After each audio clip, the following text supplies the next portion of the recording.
All right, can you guys hear me?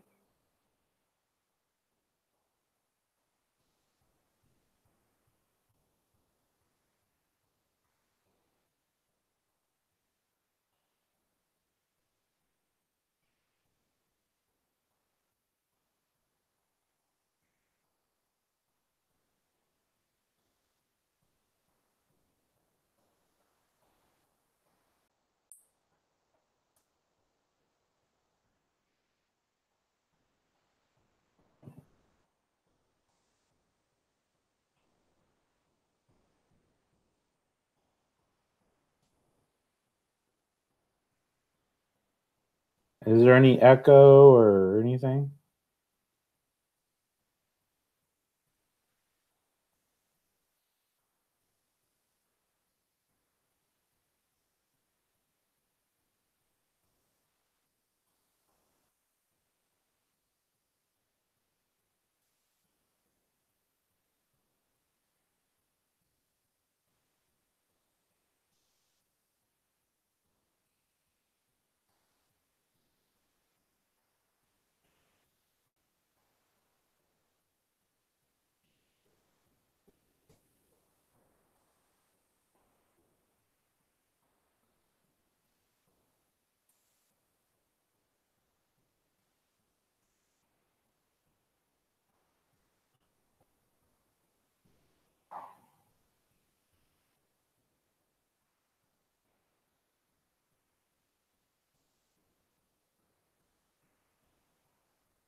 I thought I had it.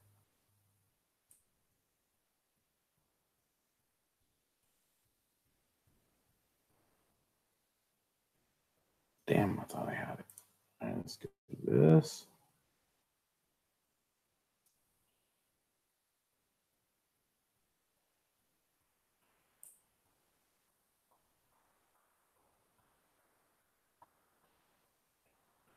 Okay, can you guys hear me?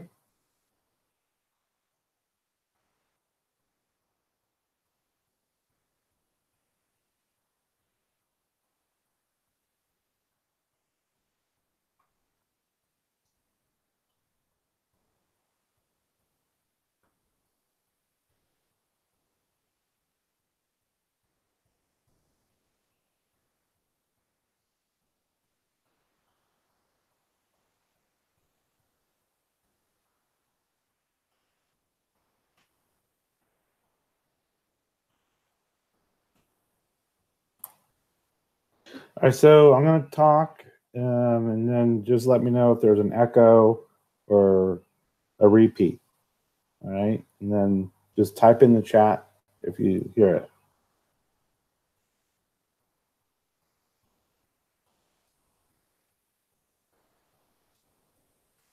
I'm wondering if I get a delay because I had not muted my stream and there's a delay. So maybe that's why I'm hearing the echo.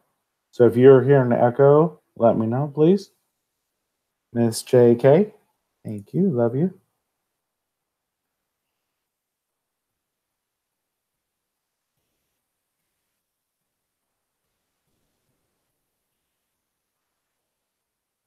Oh, perfect.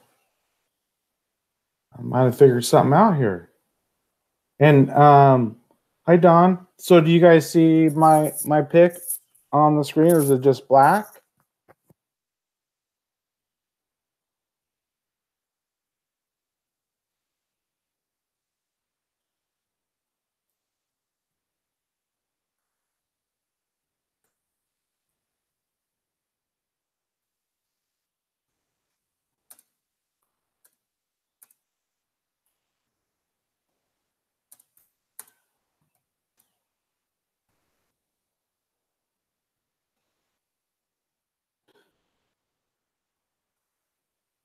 All right, perfect. So Don, I'd like to try to get somebody else on here because I don't hear anything. Obviously, I'm new to this, but I want to see how it works if I get a caller on here and how that works. So how do I add you to this?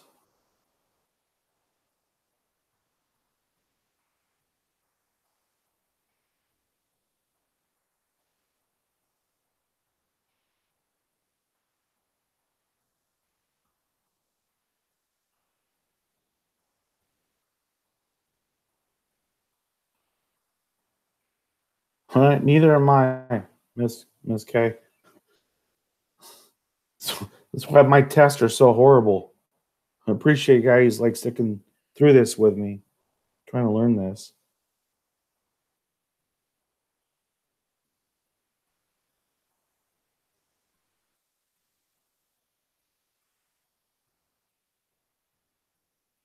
How do I add you, Don, on Google Hangout to join the call to where we can hear each other live?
Okay, Don, I'm gonna try to find the link for you. Give me a second, you guys. Appreciate you guys being patient.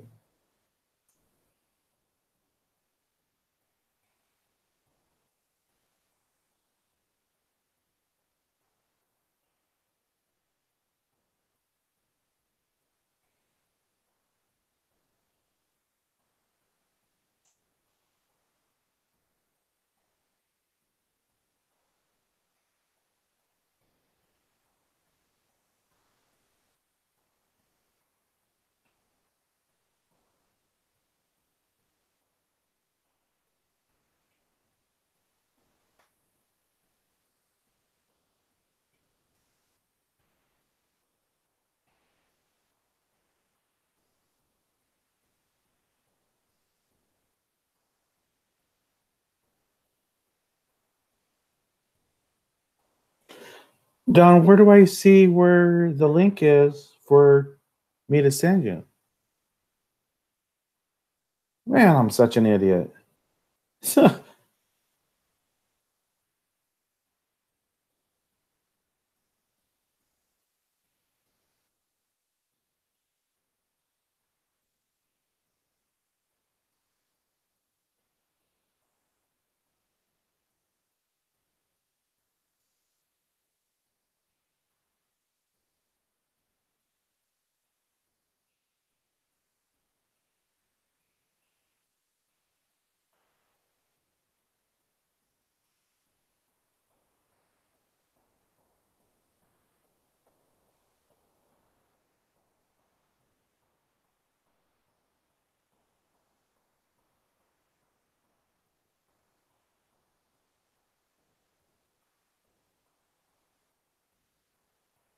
Well, this has got to be the worst live stream in the world.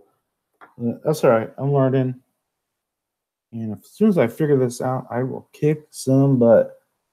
Promise.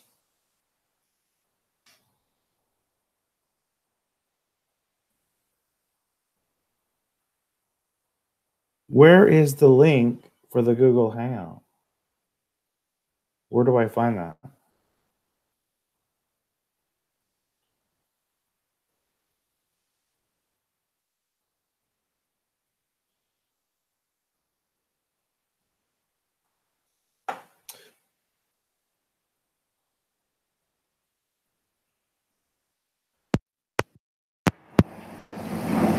Let me ask you this. Can you guys hear me without my headset in?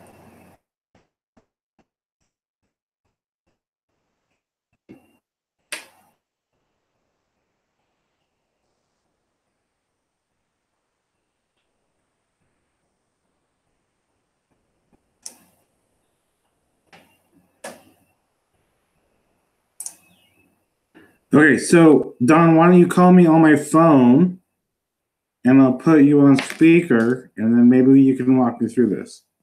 If you guys can hear me then without my headset in.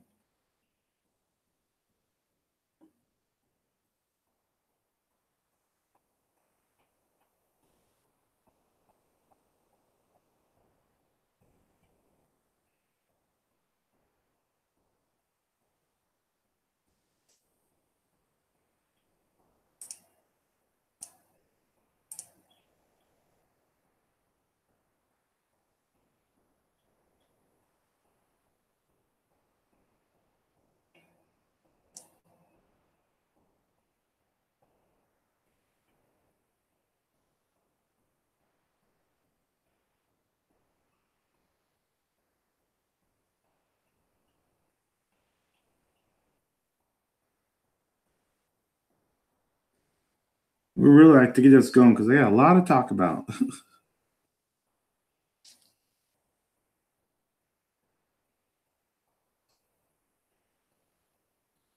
Right, NASA?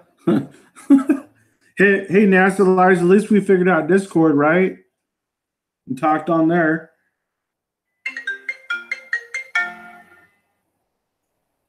Hey, Don.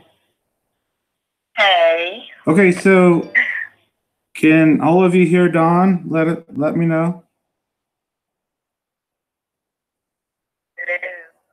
Hello. Hey, everybody.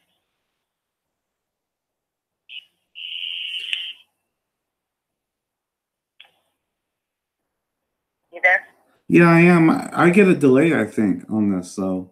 Yeah, there's a delay on your feed. You just gotta kind of turn that off and just go with, just talk, pretty much. Right, I'm learning. You kind of got to turn you can't listen to it and talk at the same time. Right, and I figured out that's probably where the echo came because I didn't have my mine muted. So now where do I find the link to Google Hangout? Are you on Hangouts now, or well, yeah, I did what Melissa told me to do to set an event, and I did the event. So I'm not using the OBS Studio. I'm using Google Hangout to do a live stream. Yeah, you're on there. You sound really good on there. There's a delay, but that's with all of them. Okay, so then how do I invite people to call in through Google Hangout? Like you want to invite people in your show? Like let's just say instead of having you talk on my phone, let's get you talking through Google Hangout, not through the phone. She said there would be up in the corner on the right side, there would be a little, like an ad, like a person with a plus sign. You would send us the link. You click that little person with the plus sign.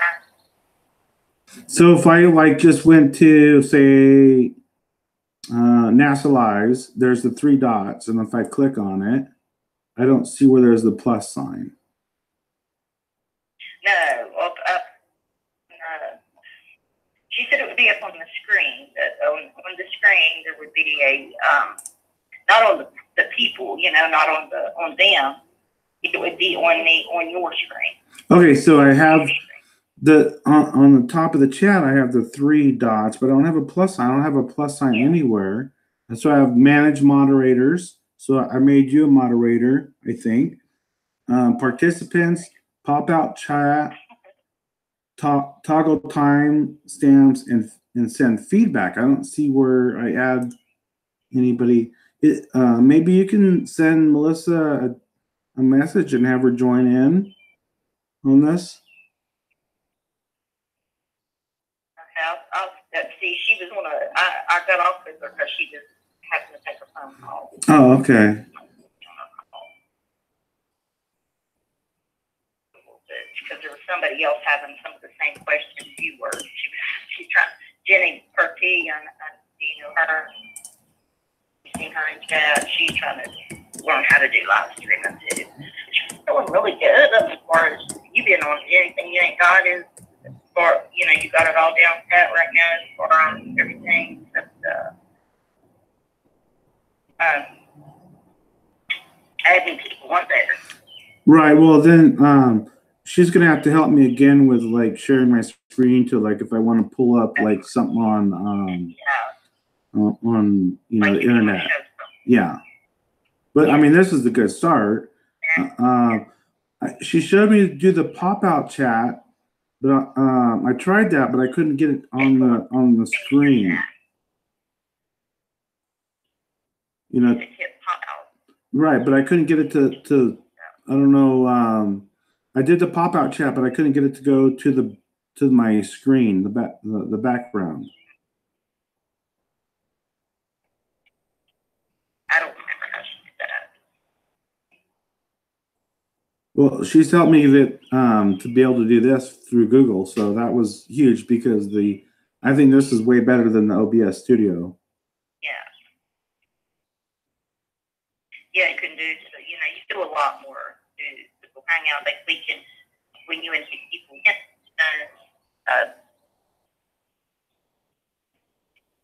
Like when you start your show and you all meet there and talk, and then when you're ready to go live, and everybody shows up, when there, and you can, talk, hear each other and everything. Well, at least we're able to do this with the phone instead of I mean, that's a start for sure. That's how Paul does it. See, he has people call. You can download like a phone number, and like have people call in on it. Right. Okay. Well, I mean, there's 6 watching here, so maybe we should just get into some topic instead of like wasting everybody's time on me trying to learn how to.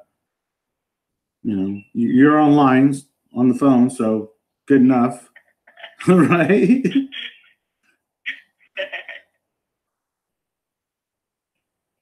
So, any topics that anybody has? Do you have anything that you want to talk about, Don? You guys want to talk about the shooting at YouTube headquarters today?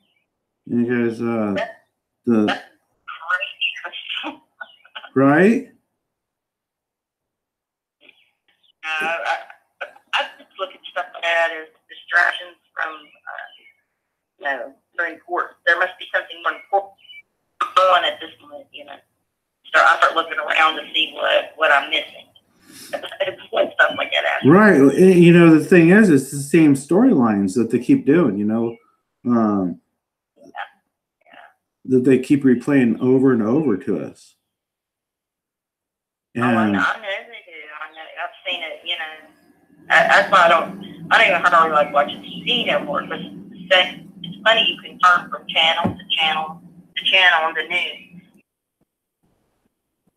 Did you see what the number one streaming? Did you see what the number one streaming YouTube channel is now?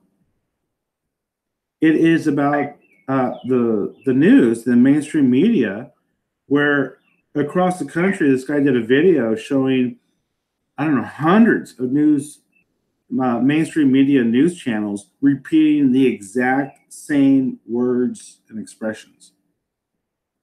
I know, isn't that crazy? I've seen those. I've seen it myself. I'll be turning the channel and I'll be like, didn't that person just say that? He said on the other channel. Yeah. Exact same word. And just like these shooting events, right? Like NASA Liza is commenting on, it's the same thing. You know, it's the same storyline. So I was looking into this shooting today, and there was a fire alarm drill pulled, and I thought it was a fire alarm. And then, you know, people ran out because there was shaking, and thought it was an earthquake, and all these other distractions of what it was. Yet it turns out it was somebody was shooting inside the middle of this building that's secured, that you have to be buzzed to get into. Yeah. I mean, I think a lot of the things that they do, you know, you can tell they're fake by the people they interview. You know, like they're interviewing somebody and they're like, oh, my so-and-so got shot. You're not going to talk to people if somebody you love got shot. Right? You'd be at the hospital. You would be standing there doing an interview. Right? You're not, somebody come up and a reporter or stuff, that wouldn't be a good day. Somebody I love was in the hospital and somebody's trying to ask me a question. No. Right? They can ask. Yeah. Yeah. And they're like, oh, well, this is what happened, blah, blah, blah. No. Right? And I saw a report today that said that there was 2 people that committed suicide at YouTube.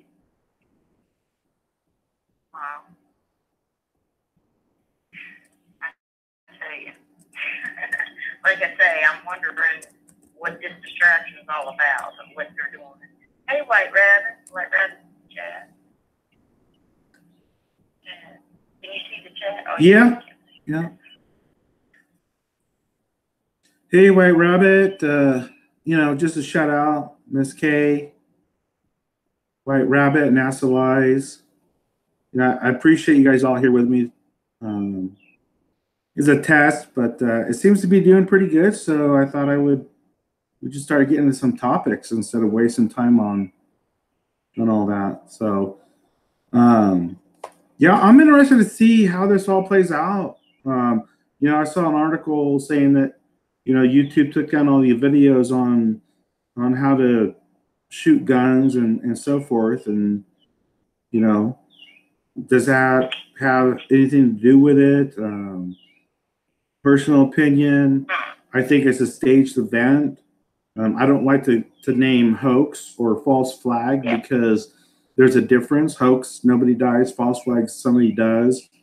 I think that if we ever get into hoax or false flags and it's an actual false flag, then we should be more upset that somebody died through a premeditated situation.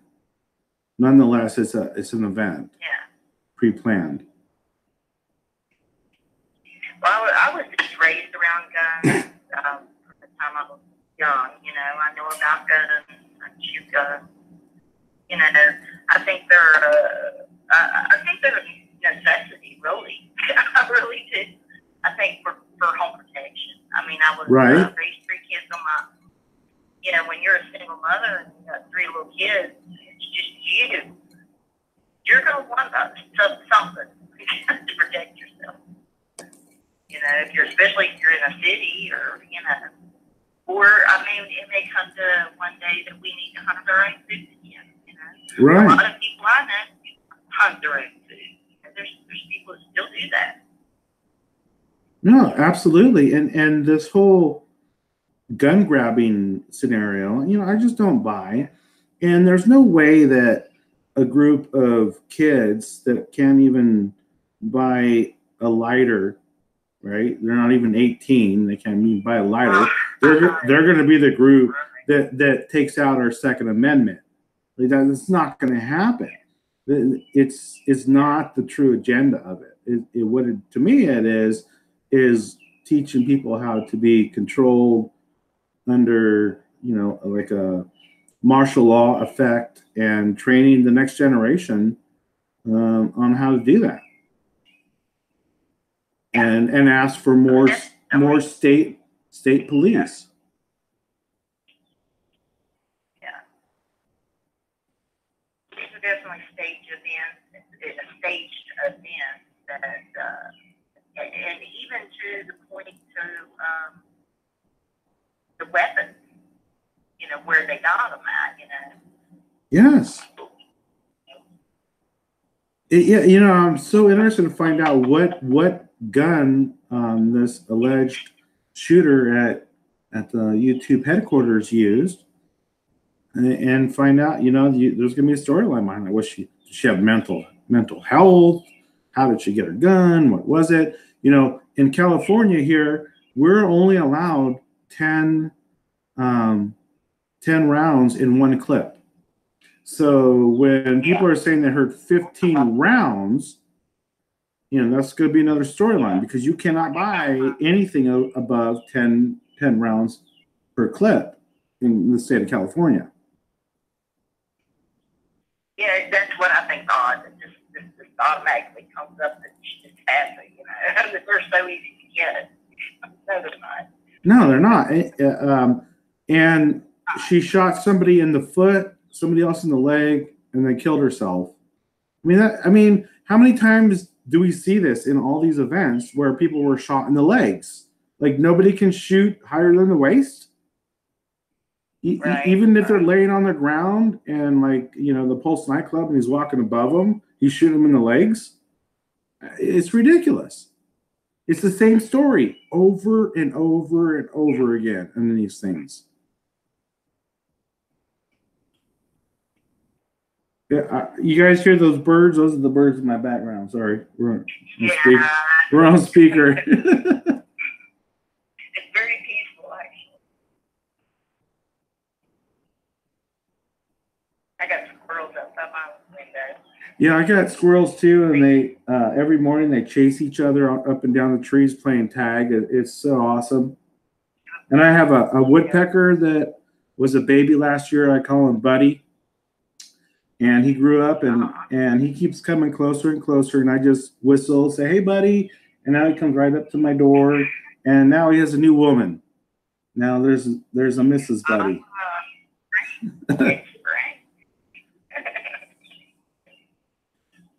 It's going to be a little baby buddy. There are, yeah, definitely. And I have these new birds I've never heard before or seen before. They're gray and with white in the middle of their wings. I've never seen these birds before. And they actually made a nest in a hedge bush in front of my bedroom window. And they actually make a hissing sound like a snake. I'm not lying. To warn off other birds. It just trips me out. I don't know, maybe somebody else has heard of these. I don't know what they are. I've never seen them before, and they hiss like a snake. I had never heard of a hissing bird. Crazy. Let me jump off here just a second. Yeah. Back, okay? Absolutely. And call back if you like. If not, join the chat. I was just going to say, hold on, I just got to run in yonder for a minute. I'll be right back. Okay, Don. If you want to hear, that's fine. But you can have somebody else talk. Yeah, absolutely. Anybody else can call. Absolutely. Okay, Don. All right, I'll be right back. All right, thanks, bud. Thanks.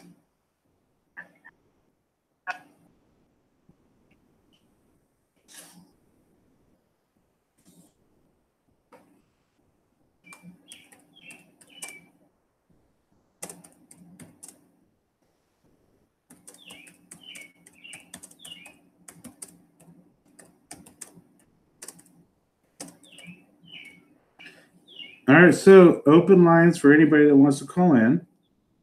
Just let me know. I I can post my phone number real quick and delete it.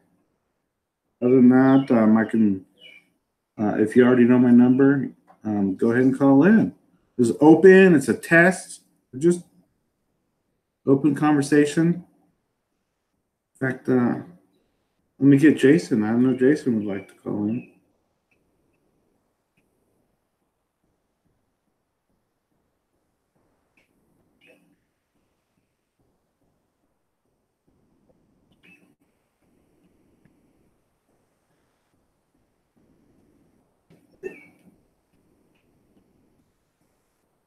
Does anybody else have any thing they'd like to talk about? Mandela effect, D-wave, Nephilim,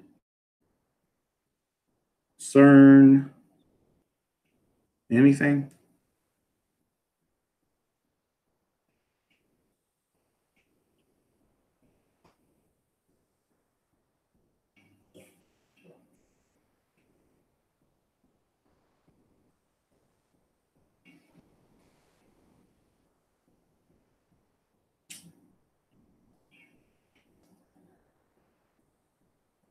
Super excited that I actually got this going to where I can actually do it without an echo and have something in the background.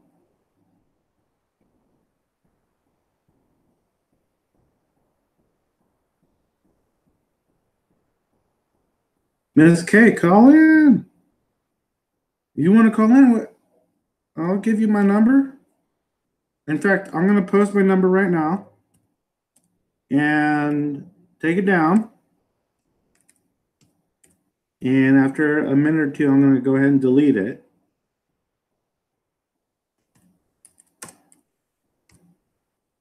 And, you know, this is about all of us. This is not, you know, I did this, you know, for us, not for me to just ramble on because I do that enough anyway. But, you know, bring what you guys want to talk about and whatever it is. Birds in the background, CERN, it doesn't matter.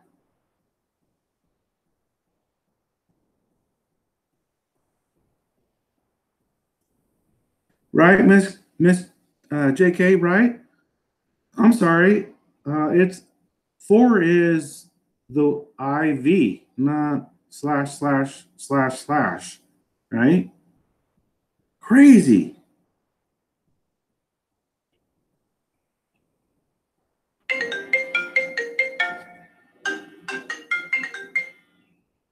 Hello? Hey, hang on. Let me put you on speaker. All right, everybody. We got NASA Lies on the phone. What? Hey, Melissa. Thanks for joining us. I just wanted to give you a call so you had my number too, man, before you took your number down. Oh, perfect. By the way, everybody, I'm going to take my number down. So I'll give you another 10 seconds to copy it down because I know there's a delay. Right on. So what did you think about Matrix call today? I couldn't believe it when I was sitting there. I was just in my room watching some videos, and then that come up about the whole YouTube thing, and I was thinking to myself, man, they are so far ahead of us. No, everybody on YouTube, nobody could have even imagined that happened. Right? That would happen. You know what I mean? And it's like, how could we not see something like that happen? You know, I'm just curious to see what's going to happen the next couple of days. I want to see the picture of this supposed shooter, this alleged shooter. I want to see the very first picture they put out. Right. Are we going to get to see the CCTV, or did it go down? Oh, right. We don't even need to talk about that. I mean, you know what I'm saying? Right. Mean, you're not going to see that. I mean, they put the Panic one out. Are you kidding me? Right. Did you see that? What was that, like 2 weeks ago? Unbelievable. Did you see the interview that I was talking about with the brother? No. Of Paddock? Oh, you got to see that. So he doesn't even. You're talking about Eric Paddock.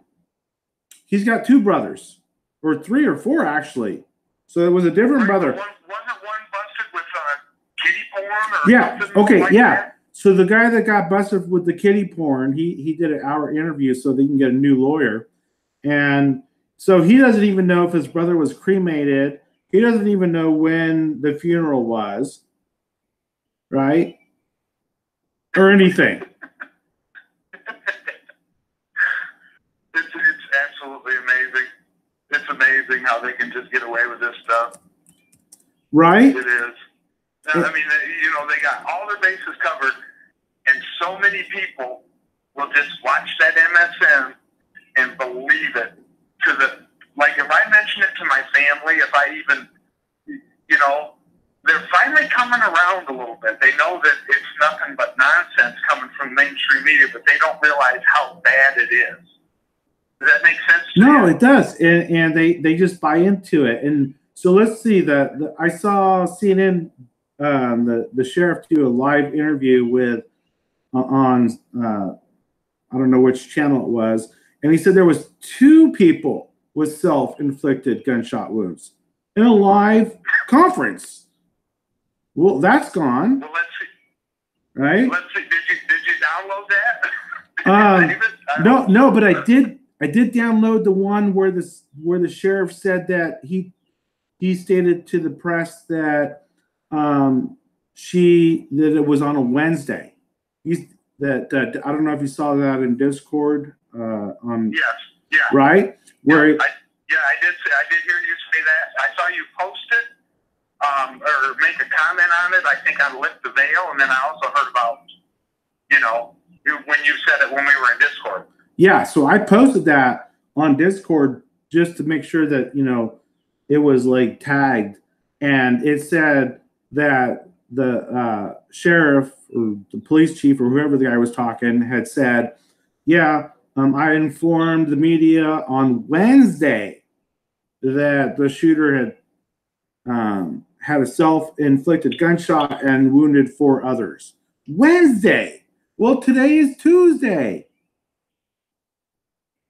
Right, but they could, you know, one thing you got to think about cowboys, like I said, they're so far ahead of us on all that. They could have put that out as disinfo, and then, you know what I'm saying?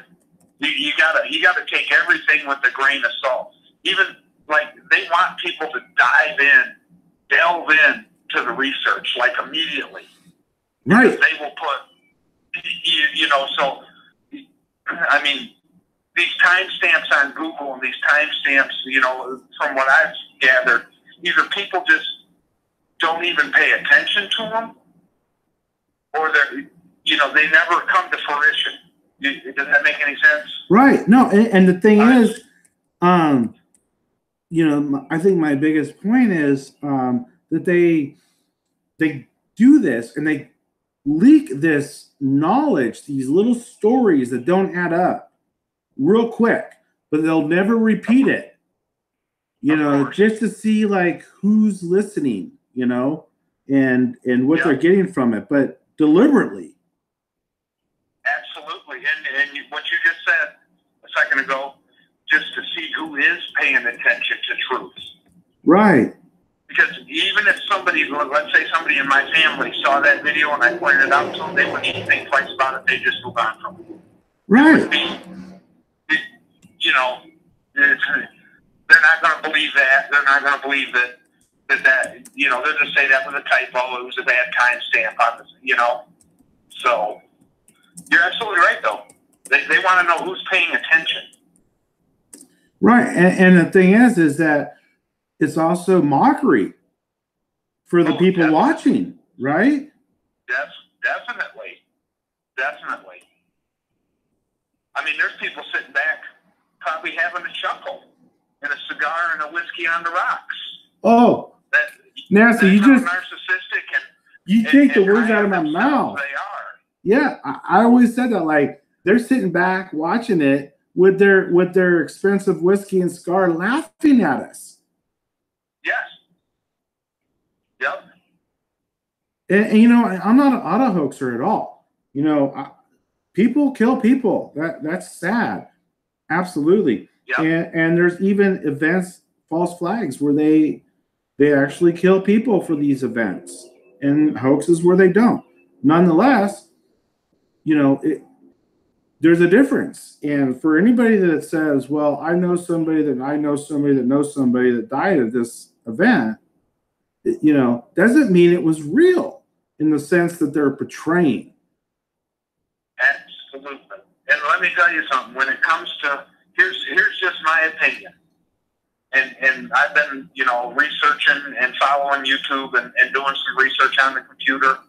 That I honestly don't think that you can find a human being, an American, that would false flag a school shooting.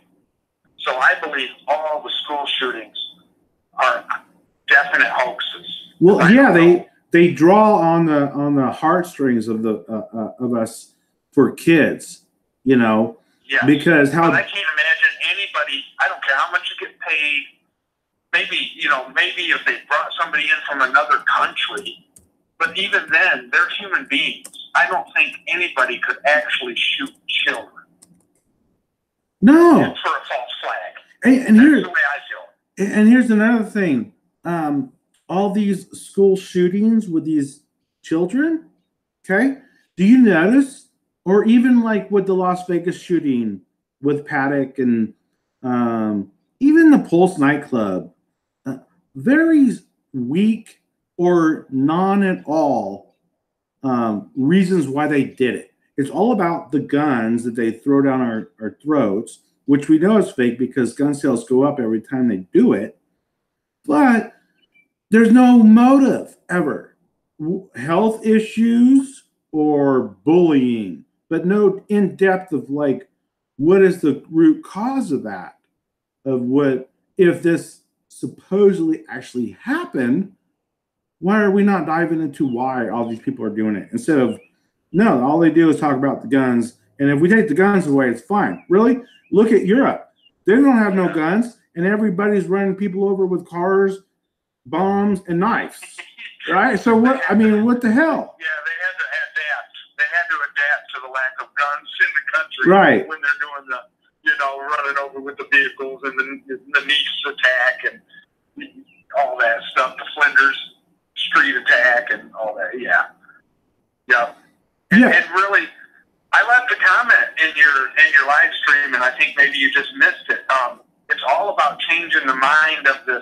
They have pretty much conceded that they're not going to get, like, I don't know how old you are. I'm 44. They're not going to get 30 and over generation to change their mind, and they finally figured that out, that they're not going to be able to do this by all these attacks, all these, you know, maybe hoaxes, maybe false flags. So now what they're doing is trying to change the next the younger generation's view on guns, so it'll be easier to take them away down the road. Well, you know, they can't take ours. Okay, so here's the thing where my thoughts are, and I don't think they don't want us to take the guns away, because if you think about like the whole elite and their agenda to depopulate and control us, okay? If they did it like, say, an EMP, for instance, right, in America, and why would they want our guns taken away? They can do an EMP and depopulate us simply by doing an EMP and knowing that we all have guns and we're all going to shoot each other for a loaf of bread. So I don't think that's it. I don't think if the government really wanted to take guns away, they would already have done it. Whatever they want to do, they do it. Raise our taxes, lower our taxes, increase gas tax. Whatever they want to do, they do it. So this whole gun thing, if it was about the guns, it would have been done already. So I'm not buying into the gun thing at all. Well, okay, and maybe I didn't make myself clear. They want to change the view of the of the public on guns. I mean, it doesn't matter how many guns. None of us own tanks. Okay, none of us own none of us own aircraft. None of us. I mean, they could care less if we have only one. Like me, I can only fire one assault rifle accurately, correct? Right. They don't care if you have an assault rifle. Right. You know what I mean? They could care less if you have an assault rifle. Now, if you got a F-16 sitting in the backyard fully loaded with some missiles and some tanks, that'd be a problem. But they could care less about us having guns. I mean, does that make any sense? No, it does. And let's think of this though. I mean, you know, if they wanted to control us with our guns, right, and make us take away our guns, right, as a whole society, they would do it, but they don't. What do? So if you look at Democrats, right, it always goes back to this. The left, they want to take your guns away. The right, who are they? They want gun laws, right? And it all comes down to division. It's divide and conquer.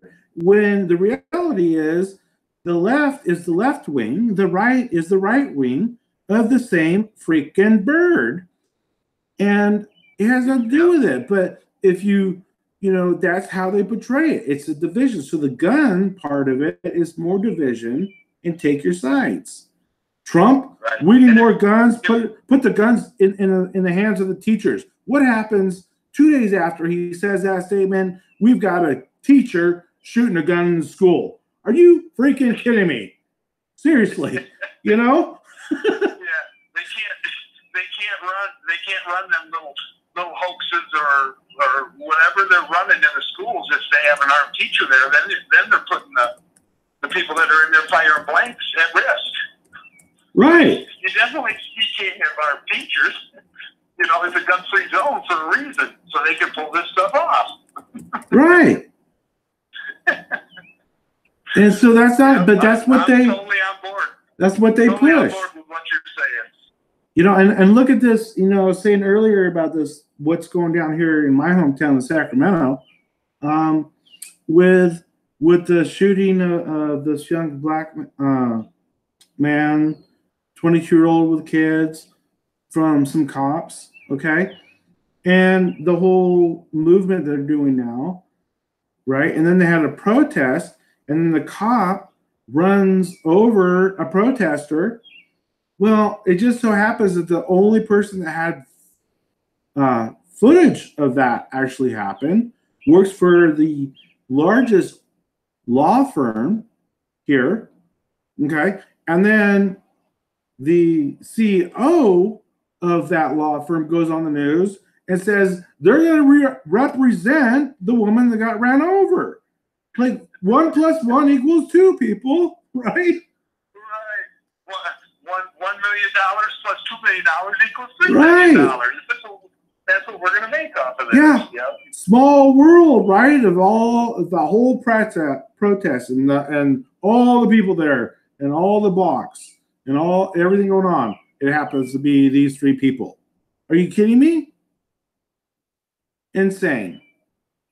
Yep. But they don't show that on the news.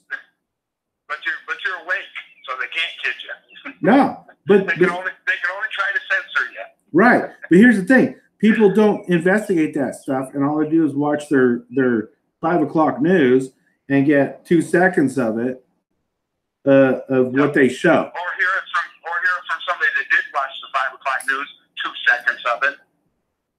Right. Right. Right. It's amazing. Because the 10-minute story is about, you know, the puppy and the little kitty cat on the news, right? Right. Seriously. It is crazy, and it's just getting worse. I mean, my goodness, since the Las Vegas shooting, hasn't things just they got weird?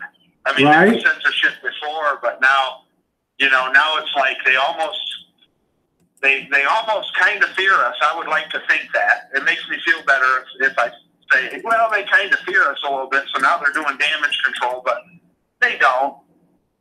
They don't really. Right. You know, just like the you know, the Chinese satellite thing that crashed, right? I haven't even seen that. Yeah. Did they bring a satellite back and it crashed? It was a space station. They dropped it from a plane. Right. So anyway, if you actually look up the actual translation of the name of the Chinese space station that came down supposedly April 1st, Easter, is if I remember right how they said it was lightning from the sky. No kidding. Okay, I'm gonna have to later on. I'll definitely delve into that. If I go to sleep, I'll do it first thing in the morning. But you know me. I mean, just my name tells it all. Right. Anything to do with space is like, oh, I don't, sorry. Right. Not buying it. Well, I'm not buying it either. I just thought it was ironic what the name was. Well, how the hell did they get it out of orbit? Well, it fell. It fell. Oh, it just fell out of orbit finally? Yeah, it just fell out of, but nobody knows how or why or anything. And by the way, they knew way in advance that it was actually going to fall.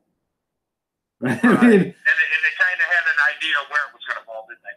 They did, but that ended up being wrong because it was supposed to land in Michigan, and Michigan had a state of emergency for it, but it ended up like landing. That's where I'm from, Battle Creek, Michigan. Okay, so you must have seen something on there for that, but it didn't even land. I'm in Georgia now. Oh, okay. I'm in Georgia now. I don't live up there, but my family does. Okay, well, see, they don't even pay attention to that stuff. Right. Yeah, but apparently it didn't even land near the United States, and it actually came down, much sooner than they anticipated. It was supposed to come down and hit over America, around 10 p.m. And it ended up landing in some faraway sea past America, like around like 5 or 6 p.m. And then the story's over and gone. Next fake story. I don't know how these people live with themselves that read the news every day that don't even, they get paid how much money just to read a prompt? Right. But you have to understand, man, it takes, I don't know. These people, I would almost be willing to say that 9 out of 10, if not more, they don't even critically think about anything. This is their job. This is their reality. They believe it all. Right? I mean, seriously, they're supposed to be like, people look up to them like they're more intelligent than, I'm thinking, my goodness, I can understand how I was duped for so long. I've really only been awake for about 5.5 years. And it's like, wow. I'm sure glad I ran across whatever I ran across. Right. Which was Sandy Hook for me. I started watching a lot of videos and doing some research on the computer, and I was like, are you kidding me? I mean, I didn't watch it when it actually happened. I didn't watch much of it.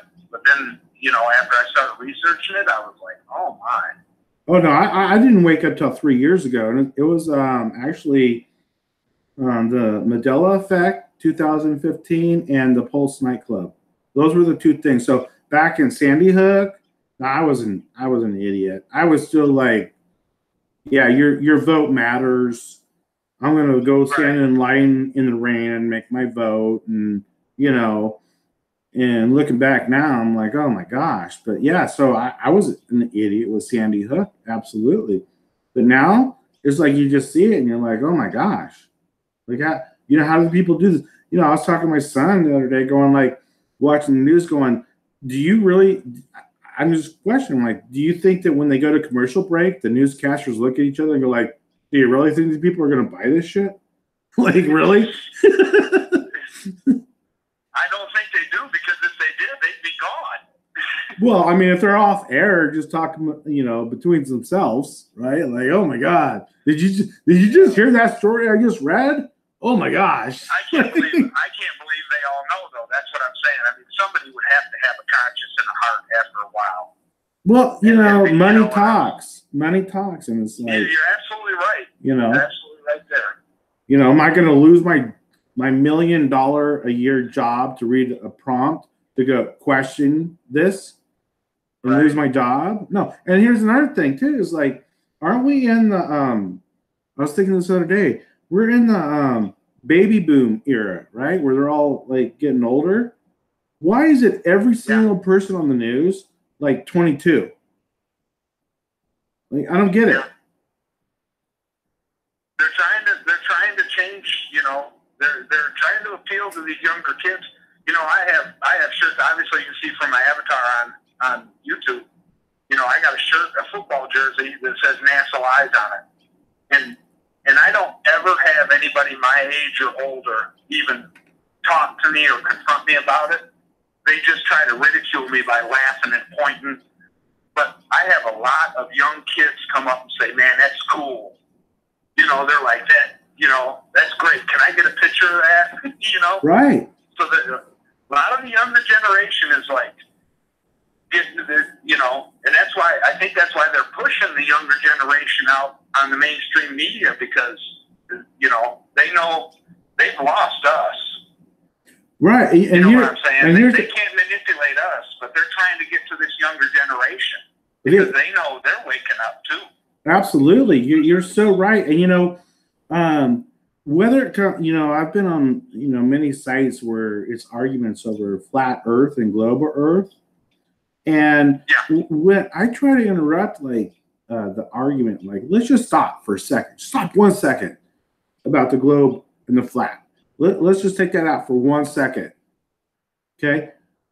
And focus on one thing. NASA lies. Whether you believe in a globe Earth or a flat Earth, can we all agree on one thing? NASA lies. Right? They found something out back when that Werner von Braun, that Nazi scientist, we brought him over that was doing the V2 rocket. They found something out in the late 50s when they brought him over. And then just shortly before that, they kind of had an idea, but they weren't absolutely sure. But that's why that Antarctic Treaty was signed in the late 40s. You know about that? Well, I don't know about the treaty, but I do. I'll let you continue in a second here. I just want to point out, like, why doesn't anybody question the fact that we can't go there and it's not an owned territory by anybody? So that being said, continue, please. Yeah, what it is they got, I think it was more than over 45 countries to sign on to this treaty, but Europe and America are the ones pretty much in charge of it, if that makes any sense. They got all the nations to sign on to this treaty that it's a no-go zone, and because it's precious, it's uncharted, it's clean, but actually America and Europe are the ones that kind of headed that whole thing, if that makes any sense. Right. So, so you can't, they say, oh yeah, you can go to Antarctica. You're not banned from going there. Well, that's absolutely true. You can take a flight in, you can go tour it, but it's all guided and regulated. And nobody's allowed to go there except for scientists that hold a license to be there. You understand what I'm saying? No, absolutely. An independent person can't go there. So I'm thinking they found something out. And then once they started launching, this is just my theory. I have no evidence to back this other than what they provided, and I interpret it different than what they do. They found something out when they were launching all them rockets up when we got Werner von Braun here. They probably found out that the world isn't a sphere. I'm not saying it's flat. I'm not saying it's pear-shaped like Neil deGrasse Tyson said. I'm just saying they know that it's not what they were pushing for the longest time. So they're hiding it. I mean, you don't have one actual photo of the Earth. from space. Right. You don't have one. So as far as I'm concerned, you call me a flat earther if you want. There's no measurable curve. There's been plenty. Water always finds its level. There's no measurable curve. People have done studies, done tests on it. You know what I'm saying? Right. But I'm not saying it's a flat earth. I'm just saying it's definitely not what we've been told. Well, and I agree. And my thing is also is that whether it's a globe or flat or convex or concave or whatever, one thing I know, in my opinion, is when people ask why would they lie about it, is for one reason, is deception. It's for the ultimate goal set place in the beginning of time from the top of the pyramid, right? Absolutely. And not to mention, think about it. If that's what happened in the late 50s, they were launching rockets up there and they found out it wasn't what it really was, and then all of a sudden now we're supposed to go to the moon. You know, everybody's compartmentalized in the government.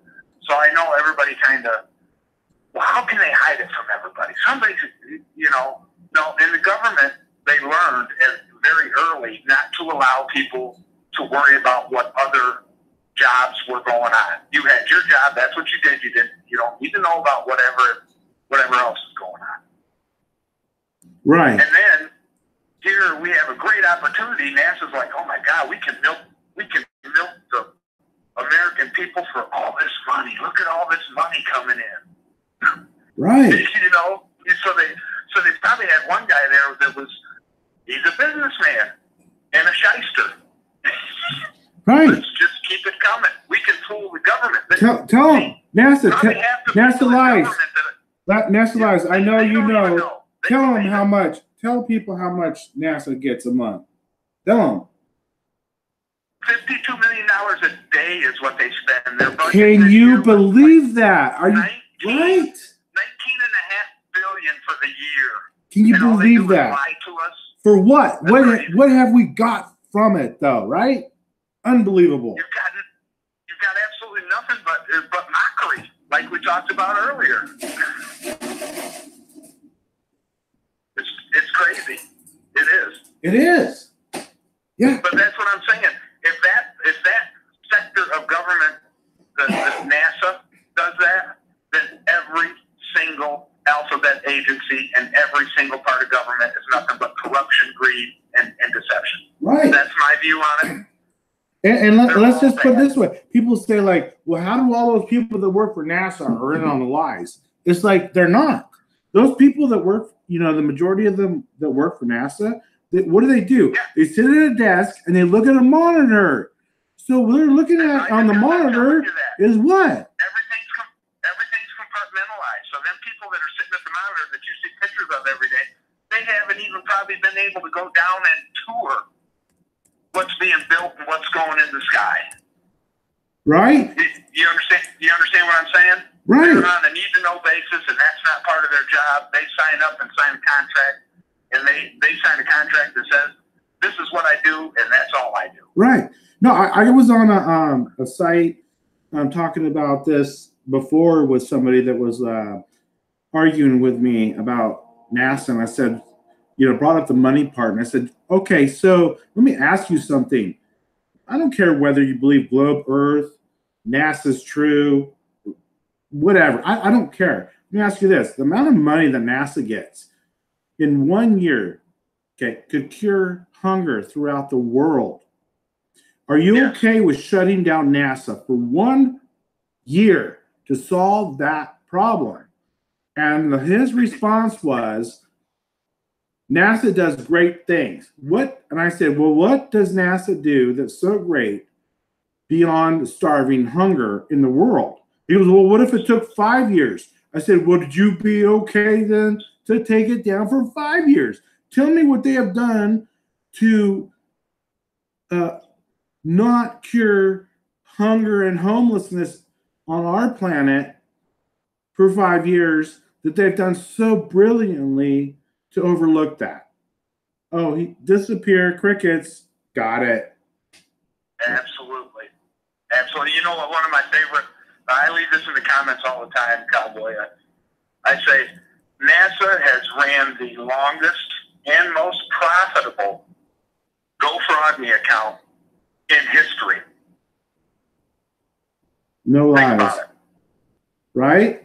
The amount of money. They ran the longest and most profitable GoFundMe account in history. Right. Where is my option not to put my taxes towards that if I don't believe in it? I don't have that option, Exactly. right? Oh, but no, you can vote. What? And they tell us, here's another thing I always like to say, they got that ISS up there, right? How far up is it? What, 22,000 miles?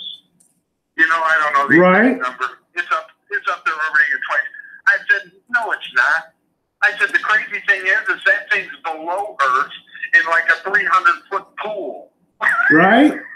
Hey, you think it's way up there, and it's actually below ground.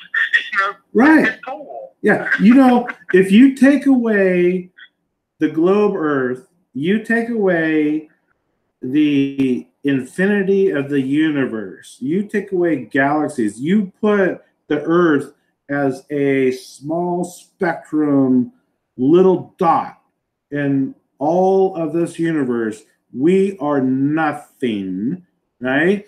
And that's not what, right, because God created the world in us, right?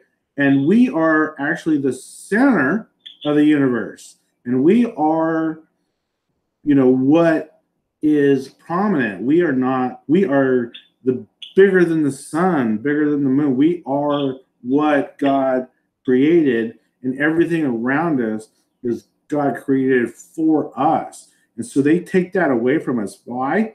Because they want us to believe that we're so small that there has to be another life form. And therefore, insignificant. That's what they want us to feel like. And you know how many people believe today that aliens do exist? And let me tell you, my thought. That's amazing. My thought is aliens do exist, but they are demonic. They are not some way far away planet species that created us or know about us or, you know, pull us up and poke us with needles. You know, I'm sorry. Yeah, I'm not buying all that. I'm not buying any of that stuff. I mean, I was what you would consider an atheist. I believed the Big Bang was all that. I used to watch all those shows, and I paid it. I mean, I could regurgitate all that stuff that was spewed on the TV, and then one day I started waking up about 5.5 years ago, and I never put two and two together. I just started waking up, and then I saw a video, Cowboy, that said something like, you know, why would they hide this stuff from us? Why would they deceive us and lie to us? And they said, and they didn't say God, but they said in the video it was like they're hiding the true creator. And I was like, oh my gosh. Yeah, oh my gosh. It's absolutely true. That's why the deceptions are out there as far as NASA goes and stuff. That's the way I feel. Yeah, and you know, I instantly overnight became a believer in a higher power. Awesome. I've not read the Bible. I've not, you know, but I do believe that there is a power greater than me, and He can hear me, and I live through Him. And that's why He brought you here today. That's why He brought you here today. And let me tell you something. Let's look at adding aliens to conspiracy theorists. Okay, so if we go back to the 50s, anybody that believed in aliens, right, were considered what? You're a crazy, bat-ass, tinfoil hat wearing crazy person, right? Absolutely. Okay, nowadays, today, fast forward, if you don't believe in aliens, for God's sakes, the Pope is going to baptize them, right? If you don't believe in aliens, you're a wacko, crazy, tinfoil hat wearing crazy person. And beyond that, if you believe aliens are actually demonic beings, you're farther out there. So do you see how that works? It's like, so what is actually as a conspiracy theorist, right? Is like, how do they portray us?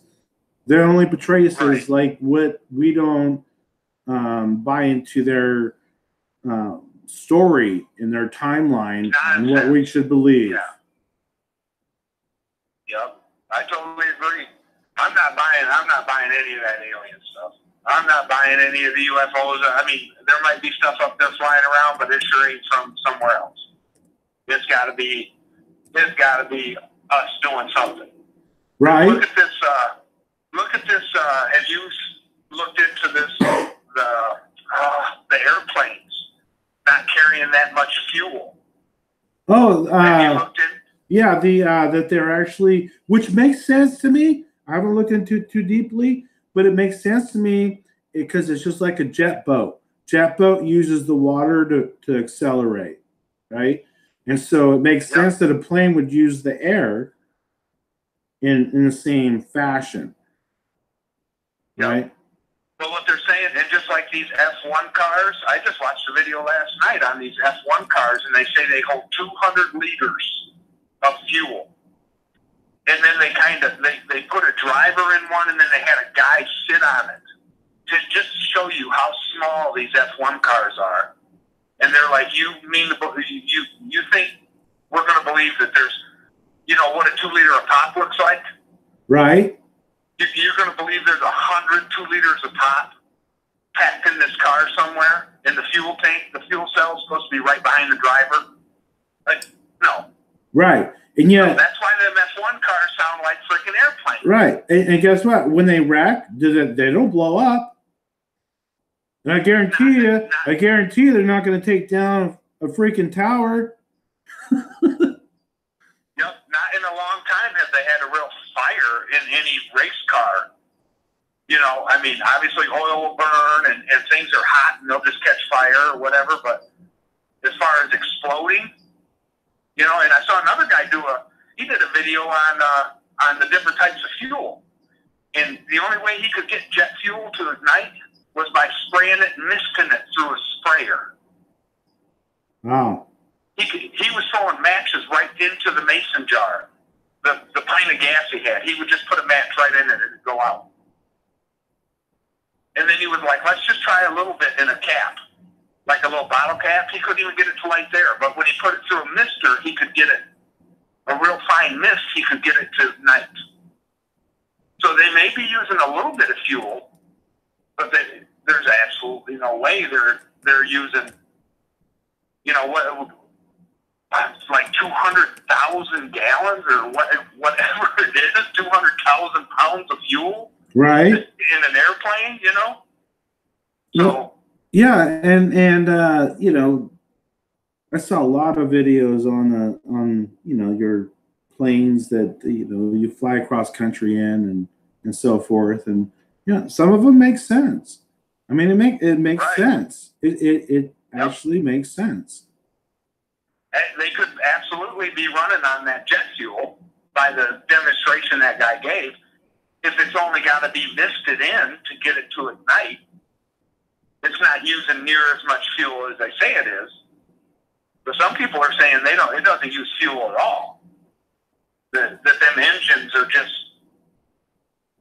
right. And I saw that and I agree with questions that come up with that. Is that then what is it that they're actually pumping into the plane when you see them getting fueled in? What is it that they're adding to the plane?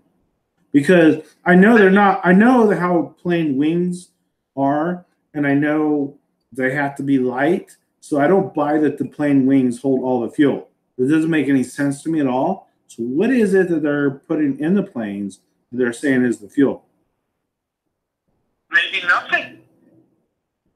Maybe absolutely nothing. And if you think about it, after I saw that video, my first thought was, my goodness, I rode on a few flights, not a whole bunch, but I'm thinking I've had like 80 to 100 passengers, and I only pay, sometimes there's an airline I can catch for $70 one way. So I'm thinking $700 or $7,000 for 70 people on the flight. So that flight is $7,000. That's what they're making. Correct? Right. If there's a then you got to pay the airline pilots. You got to pay the airline pilots. Yeah. All the people that checking your luggage in, your space, your where you check your luggage in. You got to pay for that section. You got to pay for the commercials. You got to pay, insurance, right? So $7,000 they get paid to have these 70 people on a flight. It doesn't even, according to the fuel usage on these planes, it doesn't even cover getting up to altitude. Right? Oh, and let's talk. Okay, let's go on that. Let's go on altitude. I flied on my last job. I flew all over the United States, Alaska to Florida. Okay, Hawaii, you name it. And my question always came up like, if we had this gravity and the Earth was spinning, why is it when I get in a plane and fly up, my equilibrium is not affected? Yeah, it does. Gravity's just a theory. I mean, they've admitted that. They've tried to say they proved it, but gravity's just a theory. And here's the other thing: if I am standing right here in my house, I can lift my leg up with no problem, right? And if I'm in a plane, it feels no different. Why is that? Yep. Why wouldn't it be lighter? Wouldn't I be able to lift my leg easier in the plane than like right on Earth on full gravitational pull? It's crazy the deceptions they have pulled on so many billions of people, isn't it? Right. It's so amazing to me. I try not to let it consume me every day, but I'm always thinking about, how in the world can everybody be duped so easily? They said that Airbus. It's called television. Television. Yeah. That's how they do it. I don't have it anymore. Right. I absolutely don't. DirecTV now offers service without a dish. I said, well, that must mean there's not any satellites up there, correct? Right? Or, and I always brought up, like, I don't understand. Let's bring this out. I could drive 45 minutes from my house and be in the Sierra Mountains, and I can't get reception on my phone, and it's 2018. How the hell were they able to talk live to the people on the moon on a dial-up phone? I don't know. Thank you very much. Help me out with that, somebody. Under a highway bridge. Help me out with that. They went to the moon on a computer that was had less bytes than your the first Nintendo that came out. Okay. Nobody cares. I mean, all these things that we say and we talk about. Okay, but here the thing is, okay, NASA. Here's the thing. That ain't me saying it. That's NASA saying this. I'm just regurgitating what they're telling me. Exactly. That's the thing that kills me. And you look at the moon landing, right? And how did the camera get there before they landed? And what, why is it when they walk and they kick up moon dust, it falls straight back down to the moon? I don't understand. Help me. Somebody help me. You should hear me talk to my dad about that stuff. Oh my God, he goes berserk. Okay, so I just want to, real quick, I just want to point out to everybody in the chat, that's watching, my intent on my channel that I'm doing live streams with right now and for the future is there's no wrong answers. So please do not take what I say or what NASA says or anything as if you need to believe in it, because there are no wrong answers. And we all just need to respect each other and learn from each other. I just want to point that out. Absolutely, and you've said that before, so right. that's great. You definitely want everybody, everybody involved, because that's the only way we're going to get to the truth then. Right. And, we all learn from each other. And, if we look back, say, Absolutely. NASA, let's look back at our past and what we knew and who we were before you mentioned I was 3 years, you were 5 years before awakening. And if we go back in that, before that time, and we had this conversation online today, back then, our conversations would be different, and we'd fully, embrace that. And so we need to learn from each other that, I could be wrong or I could be right. And we need to learn from each other and not just think one way and say that's definite because I think that way. Absolutely. And Cowboy, let me just say,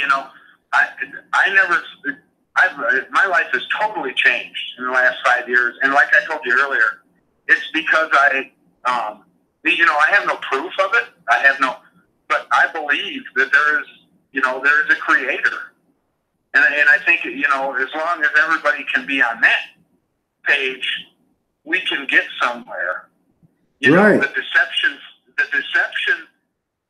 for the elites and for all these alphabet agencies and just all these people with money in general is, we're all bad people. Just live your life. There's nobody you have to answer to, and you can't live your life good. Nobody can. So just have fun. I don't buy that anymore. No. I don't buy that. I wake up every day, I say, I don't devote a whole lot of time to my Creator, but I do say a prayer at least 3 times a day. But, the most simple one I can think of. And I at least devote, a minute and a half, 30 seconds for each one a day, and I believe. And that's just where I'm at, and it's changed my life. It really has. Well, awesome, because, God did not show you this without a purpose. And I really am a true believer that for all of us that are awake to what we've been exposed to, there's a reason behind this. And, I've always said, not only is it a burden, because it is, because it changes your life. You lose friends, you lose family members. It's a burden. Oh, it really is a burden. But more importantly, it's a blessing and a responsibility. And that's what we need to focus on. Yep. And you have to care about everybody. I mean, there's a certain way that your Creator wants you to go about. It's not about waking people up. It's not about anybody but yourself. You just carry yourself. You believe, believe in Him, believe in yourself, and you're doing good. You don't have to go out and force it on anybody. You don't have to try to convince anybody, but you treat people well that deserve to be treated well. The others that don't deserve to be treated well, that doesn't mean you don't treat them well. You just stay away from them types of people. Right. And let me tell you something. What I mentioned before about what I want my channel to be, I look forward to talking with somebody that completely disagrees with me, just to show you and everybody how it is to handle that situation and to communicate with them in respect for one another in order to learn from each other and to further each other and not to attack and because, oh, you're going to hell for that. No, you know what? No. Or because you still believe your vote counts, forget it. And I get so frustrated with like people that are like, oh, you totally believe in the Mandela effect. Yeah. But you believe in the globe earth? Yeah. Oh, you're out. Goodbye. Get out of here. It's like, no, that's not what it's about. You have to take all the pieces of the puzzle together and learn from each other and not be so one-minded on everything. Learn. That's what we're here. We're here to learn, embrace each other, and grow with each other. And we can't do that if somebody doesn't agree with me. I'm not going to alienate them. I'm going to have an open conversation with them. If they start attacking me and calling me names, well then, you've lost your you've lost your position in the conversation, and you're not bringing information anymore. I'm not going to do that. So I only say open conversation. Everything is open. Nobody's right. Nobody's wrong. Bring it. Conversate. Bring your facts. Bring your opinions, and don't disrespect. That's it. Right. And like when it comes to the globe Earth and NASA lives, I mean, man, I could regurgitate everything that they were spewing at me. I mean, I was totally engulfed and groped in what they were telling me about the universe and this, that, and the other. So I was very educated on the other side before I woke up. It wasn't like I had no, I didn't know anything about the globe Earth and everything that they have. I paid attention to it. I was involved in it. I watched shows on it. So it's almost like you have to, if you're gonna knock something, you have to know both sides. You have to research both sides. You nailed it. Perfect, NASA. You cannot bring information to somebody without understanding their perspective of it. And if you're not going to listen to their perspective of what they know, or they're not going to learn, and again, or I need to bring mine, because you know what? I have been wrong. I have thought things one way in my life that now I know is wrong. So if you're not able to admit you're wrong, how could you ever admit to learning something new or teach somebody something new? I mean, it all coincides with all of that. That's communication. A lot of the people that question, about this earth we live on and all that stuff, just using this as an example. I know my name is Nancy Wise, and I have my thoughts on that, but I don't want every conversation to go there. Just like when Break the Matrix is on, you always end up going into that. And I'm always like, oh, no, here we go. Flat Earth stuff again. But, here's the thing, though. NASA lies does not, that's the thing that I hate is like how many people say like, oh, if you think NASA lies, you believe in flat Earth. Well, not, the point is NASA lies. That's the point, right? Right. Either the curvature chart they gave us is wrong, and the world is a lot bigger than what they say, right? Or the Earth is a lot flatter than what they're telling us it is. Right. And what do they bring you? They bring you all this mathematics. So I'm a math genius, right? My kids are too. Math is my favorite subject, and they bring all this math to you about how far the sun is, how far the moon is, how fast. Yeah. And I said, okay, well, where did you get that? Well, I got that from okay, well, who created math? Like, so somebody told you that, right? Yeah. So does that make it true? Does it make it true? It's funny you say that you're a big math person, because I think the people that understand math, like the curvature, 8 inches per mile squared, is supposed to be the curvature. People that understand math, they are more apt to research it because they understand the counterpoints. Like being able to see a city over Lake Michigan that's 37 to 43 miles away, and you're not supposed to be seeing any of the buildings. Right.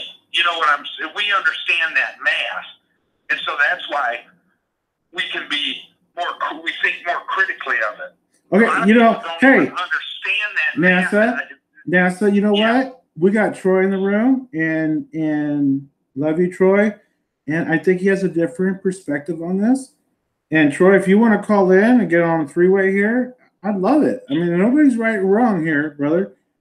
And if you got information that can help, because again, to me, it's more about NASA lies than anything. So if you got information to bring it. To me, that's what it's about too. We know we're being deceived by the people taking our money, and I mean that's too obvious. Anybody that can't see that NASA is just raking in the dough and they're not really doing anything, I don't know how. I just don't know how you can't see it. It just takes a little bit of research. Right. I think that's the biggest point is that NASA lies. And let's just say this. Let's just say, you know what? The Earth is a globe. Let's just say that for a second. Doesn't mean that we're not the center of the universe. It doesn't mean that we're the chosen planet. So let's not really focus on necessarily flat or round, but more so that what we've been told are lies that we give so much money to. Yep. And the biggest bottom line for me is that you have got all these satellites up there. Been to space this many times. We don't have one actual photo of Earth. So, no. And I always ask people like, what we have, how many meteors and asteroids like hit our atmosphere a year? Look it up. Scientists say, right? And I'm like, of all that, how come I've never heard of a satellite getting knocked out from one of those? I don't get it. It's amazing, isn't it? There's no satellites up there. Everything's ground-based antennas. Right? You look at the military. When the military goes out, they set their own satellites up in the desert or wherever they're at, back and forth, right?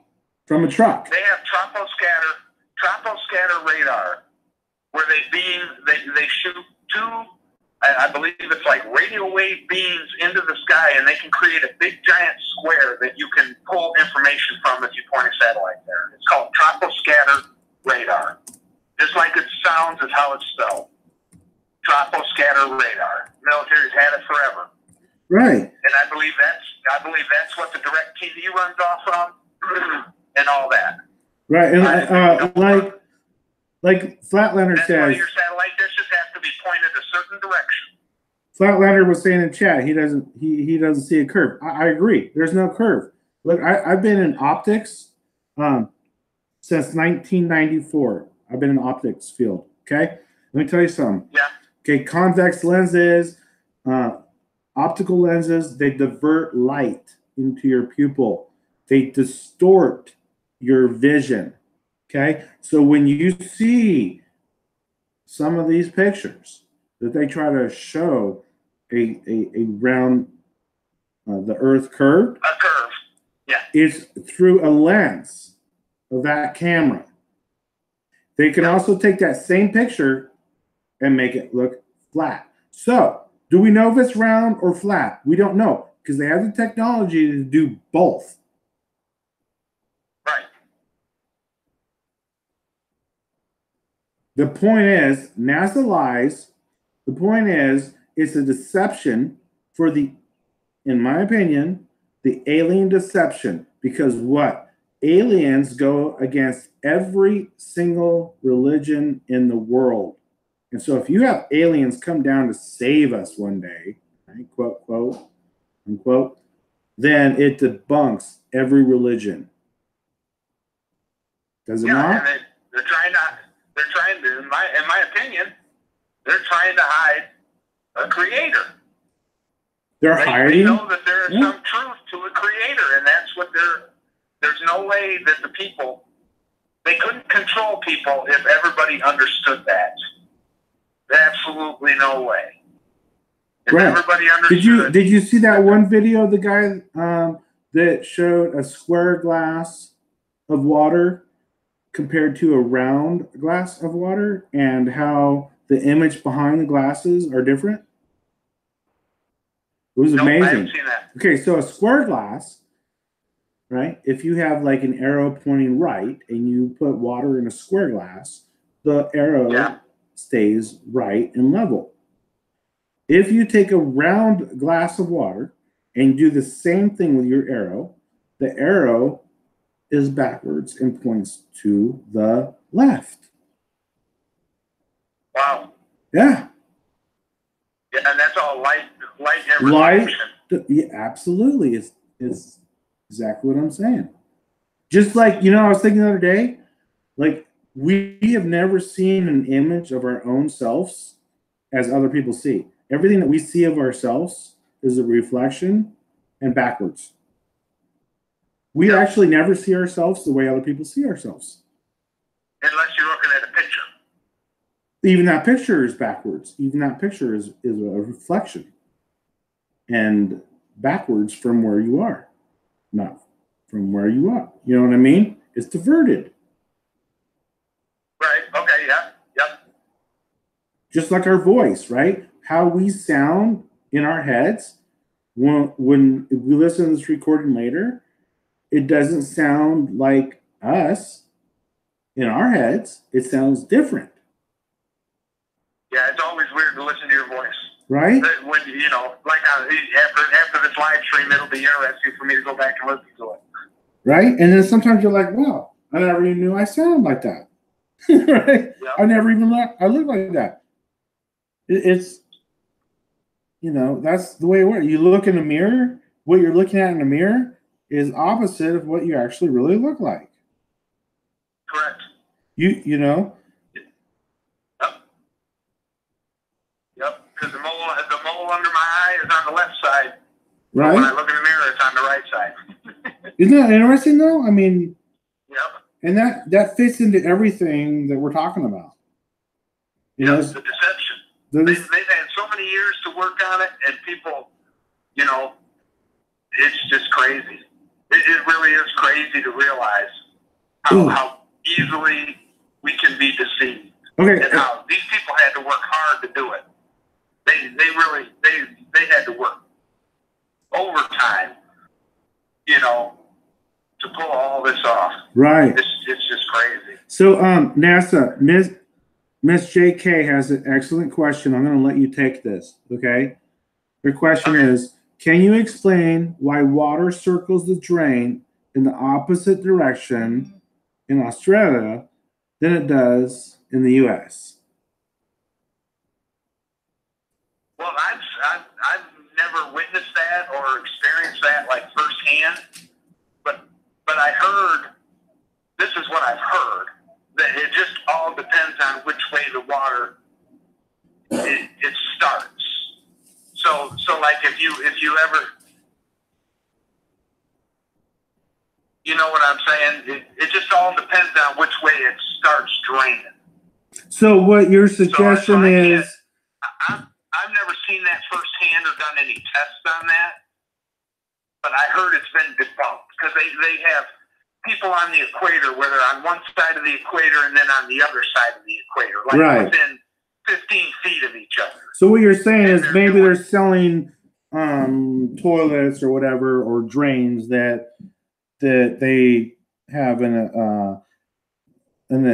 opposite reaction of how it drains in rotation. Yeah, I mean, all it would take is like, and like I said, I don't know for a fact, but what I'm thinking is that just the way the things are built might be different. You understand what I'm saying? Okay, so a car in England. I don't even know if it's true. I don't even know if it's true, to be honest with you. You know what I'm saying? I've never been to Australia or below the equator and paid attention to that. So that could just all be bull crap that somebody's out there pushing. So I don't know if I would look at. I kind of just dismissed that. But that's when I watched a couple of videos on it. I watched the one where they're at the equator and they're like 15 feet apart draining things. Yeah, I don't know. Well, I don't know. I mean, could it be something like, a car in England, you drive on the left side of the road? I don't know. I mean, that's opposite, right? Why would they do that? Why would they even do that? Right. Well, to be honest with you, though, if you think about it, they have why do we always have the driver's side, like, in the worst place for a collision, a head-on collision? Right. Like, shouldn't we be on the right side of the car so in case we swerve over, right? And shouldn't they be on the left side of the car? See, you know what I mean? Now there's a point that you bring out that was like nobody thinks about. Like, how, like we know that you're driving a car, you're always going to be behind the wheel, not necessarily always have a passenger. So wouldn't it make more sense to be on the opposite side of the divider? Great point. Never understood it, and I've never even researched it or found out why that is. But why are we so close to the center line, both the drivers, instead of being away from the center line? Right. I don't know. And it's the same way in Europe because they drive on the other side, but they drive on the opposite side of the road. So in their head-on collisions, they're same predicament. They're just driving opposite sides of the road. Right. and why does one car have the fuel tank on the left side and the other one on the right? Like, what does that mean? Yeah. What's going on there? That's just the fill-up area. When they engineer it, that's just probably where they ended up putting the fuel. Right. But yeah, they should all be on one side. I mean, it wouldn't be that hard to make them universal. Because it just causes confusion at the gas station. Right. Even here, like I go get a rental car and like pull up at the gas station, and I look like an idiot. Like, oh, whoops, got to pull around. Like, well, you know, all you got to do is look on your little fuel gauge, and it has an arrow pointing to what side of the car the shut up. on. Serious? I'm serious. Yeah. Oh, so if you're jeez almighty, you're just full of knowledge today, NASA. You don't even have to ever look like a fool again, cowboy. Just look at the gas gauge, and it'll show an arrow which side the tank fill-up's on. Awesome. Full of knowledge today. Love it.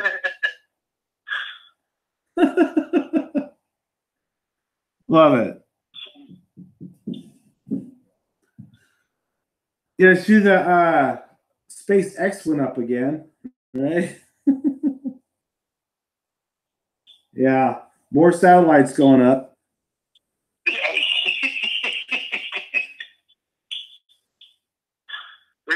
There's no actual pictures of those either, other than a few that are attached to balloons. Right. They go across to pretty much like desolate third world countries. Yeah, because they don't have enough. They still launch them with balloons, and then they recycle them. Oh, did you see the guy that tried to like go up in space in his little spacecraft? Oh my gosh, yeah. They're just mocking us. They're just mocking people with that guy. Yeah. We pretty much everybody's like, that guy's just a show. Mainstream media gives him a lot of attention. So, you know. Well, nobody's got enough money to figure it out. Oh, and the Tesla car that went into space, that one kills me. Okay, how in the world did that?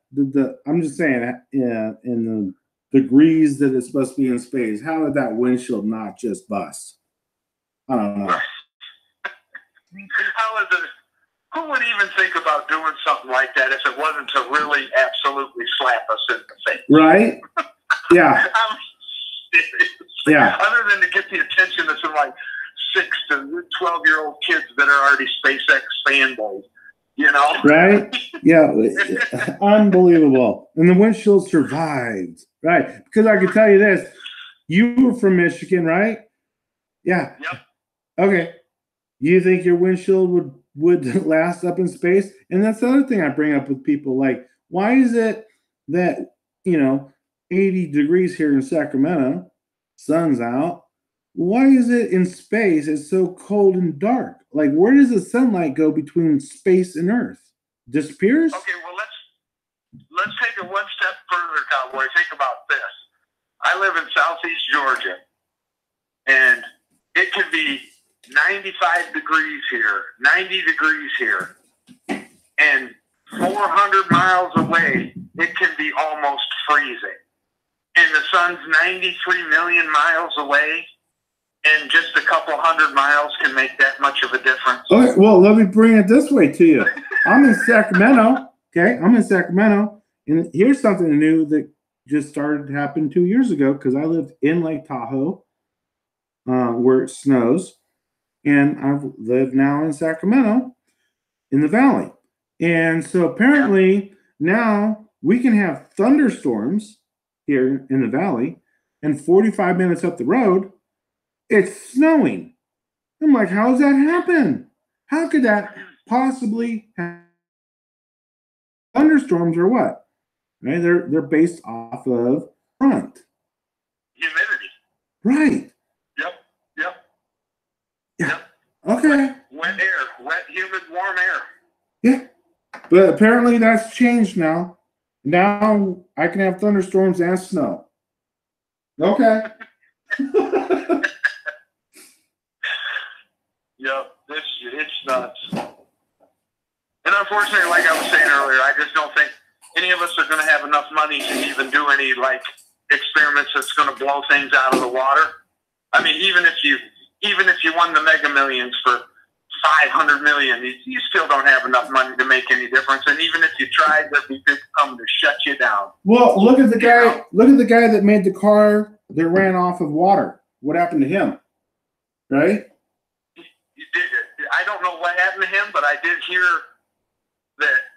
that he was, you know, either silenced or he was killed or something. He was killed. Yeah, he was killed, and his brother kept the car in his garage for a long time, hiding it because he was so scared. Yeah. Yeah, and let's look at, like, you know, cars run off of gas. You know, if you look back in the 1920s, we're doing the same technology today that we did back then, as far as that goes. Carburetors, right? Well, we got electronic fuel injectors now, but all that is a high tech carburetor. But, you know. Right. Yep. That's what I'm saying. You know, that's why they're just making more money. That they can't. This technology can't come out because. Look at how many people have to get fuel. Right. Look, what is at every corner? What's at every corner of every intersection? That's a major intersection. 1 to 2 gas stations. Yes, that's what I'm saying. They can't allow us to have certain things. They can't, you know. But that's exactly why. Now, go back to this airplane thing. Absolutely no way they're taking $7,000 for a flight, and they're going to get some profit off of that because they use $7,000 worth of fuel just to get the damn thing off the ground. Right. Well, you know, and I go into that a little bit deeper about like our choices today. So let's look at that. Like, you know, how does like McDonald's sell, you know, 20 chicken nuggets for, you know, $5 or some crap like that, or you know, right. Everything's so cheap on these huge companies, right? Well, here's the thing, is that everything's a choice between 2 now. You know, I mean, you could go to Target, red, Walmart, blue, right? Pepsi, blue, Coke, red, right? Everything, you got 2 choices. Petco, red. PetSmart, blue. You think you have a choice. But you don't. What they ended up doing was taking out all mom and pop shops and putting their stores up everywhere. So what they do is this is one huge company that runs all of these places together, like they do with the networks. And then, yeah, so you know what? If we need to lower the prices over here in this area of the field of the market and lose money to take out mom and pop, so be it. We're going to make it up over here where we already took out mom and pop making all the money. Yep. And now it comes down to what? Republican, Democrat, blue, red. No, you don't have any damn choices. Your money's all going to the same place. Yeah, it's all the greed. The money and the greed, man. Yes. The money and the greed. And the stock market. Fake. Fake. Yep. Oh, fake as hell. Yep, fake as hell. You know, President Bush said this. What they do with that stock market during these shootings? Right. You remember the Vegas shooting? Right. There was, you know, I've seen a few videos showing who put some like insurance stock in here, and they, you know, they made a gamble and put down some insurance money on the stock falling, and you know, I mean that's all that is. That's yeah. No, that's I mean, and all these elites. they do. They put information out, and they know how the stock market's going to do based off information, and they sell and buy appropriately and gain stock. And then guess what? Once they get their greedy hands on that stock that they got low, it skyrockets, and then everybody's like, oh, I gotta get a piece of that, and they make their money, and then they dump it. It's so fake. That is a huge psyop, the stock market. That is just crazy that people even buy into that shit. In early September, George Soros and some other guy, I can't remember his name, but they took out insurance policies, and I can't remember what they call them. I'm so bad about remembering stuff like that, but they took out insurance policies that the stock for MGM would fall, and if it fell, they would make, say Soros put $45 million into it, he would get a kickback of like $260 million, and he did. Right. Yeah. So all it is just legal or illegal gambling for the elite. Well, the IRS, get away with it. The IRS, the banks, and the government are all connected. They're all connected. That money rotates between all three of them, and they will just adjust where they need to fool the people. It's all the same. They have to give us just barely enough to keep us happy. Right? And then how they do it is, I used to be a very materialistic person up until about 5.5, 6 years ago. I will not ever buy a new vehicle. The house I'm in now, I'm staying right here. I'll never buy another one. You know what I mean? I'm not playing that new car game every 3 years. I'm not bouncing from house to house. It's bad enough I got to pay taxes. I buy a $3 times. house. Triple taxes. By the time I'm done paying on it, it's $250,000, $270,000 I paid. It's triple taxed. Yep. Right? Everything's triple taxed. And then even if I pay everything off, I still got to pay for my vehicles every year because I got to carry insurance and I got to carry registration, and I still got to pay my $2,200 of property tax. Right, your property tax, because what? You don't own your land. That's bullshit. Here's the thing: is like I tell people, do you really think God intended us to drive a car in the morning for an hour to get to work and sit in traffic, and then spend our whole day with people that are not our family, and to get in our car, drive home for another hour in traffic, to sit home, eat our GMO food, and then watch propaganda on TV for an hour before we go to bed in a house that all we're paying for is a place to eat and sleep in. And all you're doing is working all day just to pay for that. I don't think that's the way life was intended at all. I absolutely agree. Absolutely agree. And you live out there in California. I also was researching traffic for a while. And just seeing how come, I'm thinking to myself, man, they want these people to get to work to make their money and stuff, the government and all that. How come they treat people with these traffic jams? Why can't we figure something out for that? And you know what I figured out? If like half of the people just rode motorcycles, it would eliminate traffic jams. Okay, here's why they do it. Because they want our kids in their system longer. So now I got to wake up early, put my kids in a preschool, a place where they can go to before they go to their school to learn the propaganda and spend more time away from the family than with the family. And then we become, how many people eat dinner at a dinner table as a family at night? They don't. They sit, they're either on their phones looking up propaganda or watching the propaganda on TV and the stupid propaganda TV shows. And there's no more family because you know what? You only spend an hour to a night with them. That's it.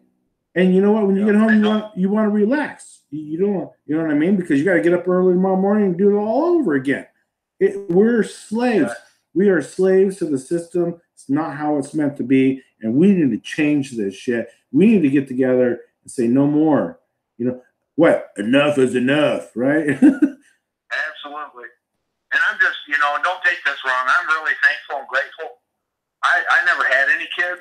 I was married for a little while.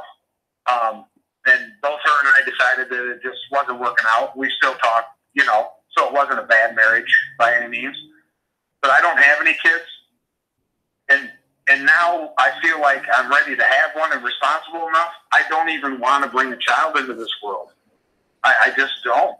Well, you know what? I can tell you what. I disagree with you 100%. I can tell you why. I got two boys, 19 and 17, okay? And they are fully awake. And they're like, they preach to their friends. Doesn't even matter how crazy their friends think about them. And we talk all the time. And I go, you know what? I don't know if everything's going to go down in my lifetime. And I don't know if everything's going to go down in your lifetime or your kid's lifetime or your kid's lifetime.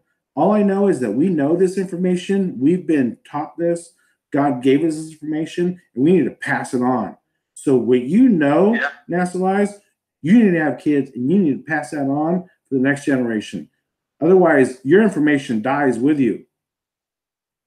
Yeah, I totally understand that, and I agree with you. That's why I said don't take it the wrong way.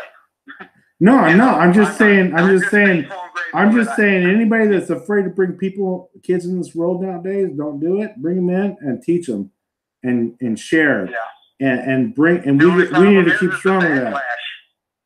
The backlash they may get, So what? Then you need to teach them how to deal with the backlash. You need to prepare them for the backlash. You need to prepare them. You almost have to teach them how to be deceptive so they can get where they want in life without being criticized and judged. Absolutely.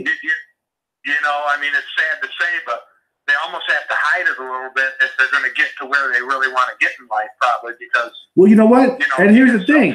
Here's the thing is what is it that you're going to teach them to where they need to get to in life? The bigger house, the bigger car, the prestige, or are you going to teach them that, be humble on what you have and show people, exactly. Right? So that's all part of it. Yep. They have to understand that just because they're awake, they're probably going to, they have to be careful with how outspoken they are, and there's a time and a place for everything, and you might have to just bite your lip. Well, yeah, that's true, and there's also a way to and I hope to show it through my streams on how to reach out to people in a way that doesn't turn them off, that you reach them where they are at in life, and you don't, where do you start with 9/11? Do you start with, Pearl Harbor? Do you start with, where do you start with, Mandela effect? Absolutely. Find your avenue. I can guarantee that your two boys are not ever going to get a job at the mainstream media. They're not. My son writes his. There's going to be some doors shut that there's just, there's no way they can open them unless they really deceive people for a long time. But then once they get in there, that's the way I think about it. No, you're right. My son writes his own. My son writes his own music, and he really wanted to, be, an artist and a singer and be famous, right? Okay. But now he's like, I don't want anything to deal with that because I got to sell my soul to the devil to get up there. And these people that are up there, they suck and they sell their souls to the devil to get there. I ain't about that. And I'm not going to do it. And that's sad. That's sad that people have to, once you're awake, like I said, it just kind of closes some doors, which is probably a good thing. Like, like you said, you should just be humble, give a little bit of time to your creator and make your family number one. I make my mom and my sister and my dad and everybody else in my family, my one living grandmother, if they call, I'm there. They're the most important things in my life. Right. And like White Rabbit said, most important is selflessness. Absolutely. It's not all about you. And, selfish and greed and everything like that, it makes your heart dark, and you're not going to find happiness in this life if everything like they're doing today is about, me, I. You know, look at everything that they do is everything about like what you want in life and what you think you deserve, and nothing about what you should do for others or a we or us. It's all me, I. And if you start to go down that road, you'll never find the happiness that you deserve and want in life. You will find misery, and nothing will satisfy you. You can get a job that pays more, and all you do is buy a more expensive home and a more expensive car, and you're just in the same situation than if you made half that money. It doesn't matter. Yep. And you get that pat on the back from all the indoctrinated people. You're doing oh yeah. Oh yes. Yeah. But she ain't freaking happy. Yeah. Look at me. Happy. Look at me. Look how successful I am with my hot little wife. Oh, wait a minute. She just went with the pool boy and I lost everything. Really? Well, maybe you shouldn't have gone down that road, dude. Right? You find true love with people with who they are, not what they are. Exactly. Totally agree with you. And now that I'm sure you agree, now that you're 5 years, I'm 3 years into this, it's hard for me to even think about being with somebody that's not there, which to me is selfish, because that means that does that not mean they can't wake up tomorrow? Or hey man, I usually I've had one serious relationship that lasted for about 8 months, and in the last 5 years, that's it. I mean, it's impossible. It's darn near impossible to be yourself, and to have a significant other, because I just hold out. Maybe I'll run into one someday, but it's not even worth even trying to look anymore. It takes up too much of my time, and it always ends bad. Right? Yeah. Well, because of what? Because of materialistic, or no, fakeness. Because they just don't think like I think, and they don't have to, but they just don't even critically think about anything. You know what I'm saying? Right. And they're deceptive. They're just, people are taught to lie their whole life, and it's totally acceptable nowadays to deceive and lie, and, your best friend, your girlfriend, your husband, your wife. It's just so normalized now.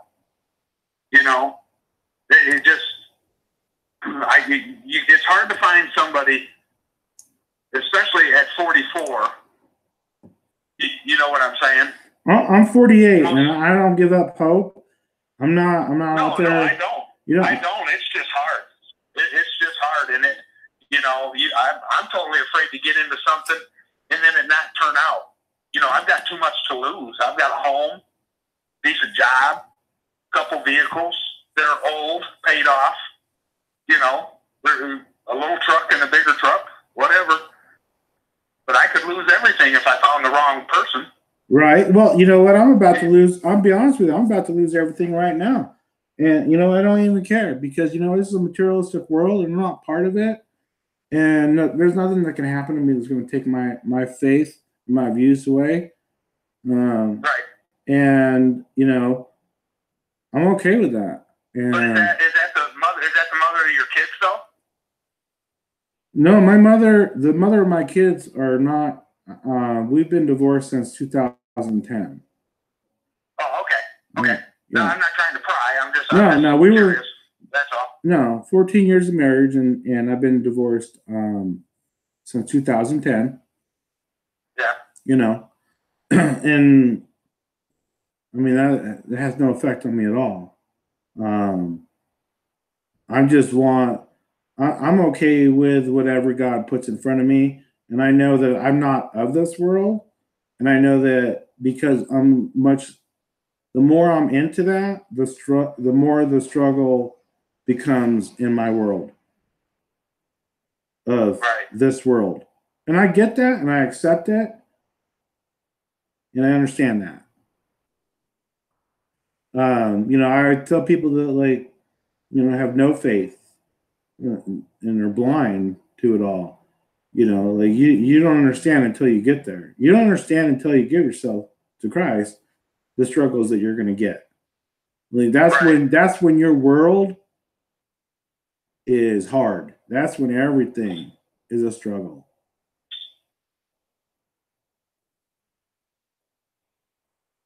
Yeah, for now, I'm just I'm totally cool with where I'm at right now. I'm totally happy with where I'm at. So if somebody comes along, you know, I'll be critically thinking about it the whole time. You know, right? Won't go into anything blindly ever again. I tell you that much. But no, you know what? And that's the thing. When I look back at my past relationships, I went into it that way. I really went into it in a different mindset than I am now. And yeah, yep, absolutely. You know, that I won't ever sacrifice or go into a safe relationship or settle again because they don't work. They're false going into them. Yeah, if there's deception and lies, and you know it, it's kind of like, you got to get out right away. Right. You just got to remove yourself from that situation. I mean, if you get into one of those, like I used to blindly go into those. Now I won't. It would take a long time for me to get close to somebody and to trust somebody enough to let them into my life totally. Right. I've kind of always been that way. I got this weird, and don't freak out on me, everybody. I got this weird gift to read people through their eyes with one look. I used to avoid it, but I embraced it. And now I see people for who they are through their eyes. I don't know what it is. It's a gift. I can read somebody, I can look in their eyes, and I can tell them exactly everything about themselves, who they are and how they think. I do. Yeah. It's strange. Yeah, it's kind of like a gut feeling. It's yeah. It's like a gut feeling, isn't it? It's so weird is that, people call me out on it and I'll do it. And I don't even think. Words just come out of my mouth and it just blows them away. It's like, yeah, I don't know. It's a gift. The bad side of my gift is I see more bad, 90% bad, 10% good. That affects me. And that's why I've always avoided it my whole life, because I didn't like what I've seen. Because people lie, people manipulate, people try to make themselves out somebody they're not. And I see it. And that is, that was something for me that I needed to learn how to deal with. It took me a long time to deal with that. Yep. And I was not a very good person back in my 20s and in the first part of my 30s. I mean, I was one of those people that couldn't be trusted. I mean, as far as I would never steal from you or anything like that, but I could lie and deceive with the best of them. And it's almost like it just came natural. I didn't even think about how bad I was when I was doing it. But now that I'm awake, it's like, my goodness, Ask my Creator, please forgive me for all that. And all the people I did wrong, I pretty much made amends with them and at least said something to them. And, You know what, NASA, I did the same thing. And you know what? The craziest thing about it is that I found when I did that is I wasn't doing it necessarily for me. It was for them. No. It was for them. It's like, I'm okay with I acknowledge what I did. I acknowledge where I was. And I'm saying this for you. It's not for my healing at all. It's for you. Oh, absolutely. That's the difference, right? Absolutely. I never did anything super, super bad, but that I consider super bad, or that because everybody was, nobody was shocked, nobody was upset when I talked to them about all these things. I manipulated you like my ex-wife. I manipulated you. I messed around on you. I'm so sorry. She knew. She already knew. And, you know, and I just apologized, and it pretty much was a very short conversation. It was almost like she was just waiting for me. She had already forgiven me. She was just waiting for me to be a better, bigger person. Right. And admit to it, you know? Yeah, I've never cheated before. But, you know, mine was like, you know what? Our marriage failed. And so I just want to say, you know, I'm sorry that it failed. That I must have failed you at some point for you to make that move and do that to our kids. And for you to do that devastation to our kids beyond a relationship. I am sorry that I failed you in that way to create that situation.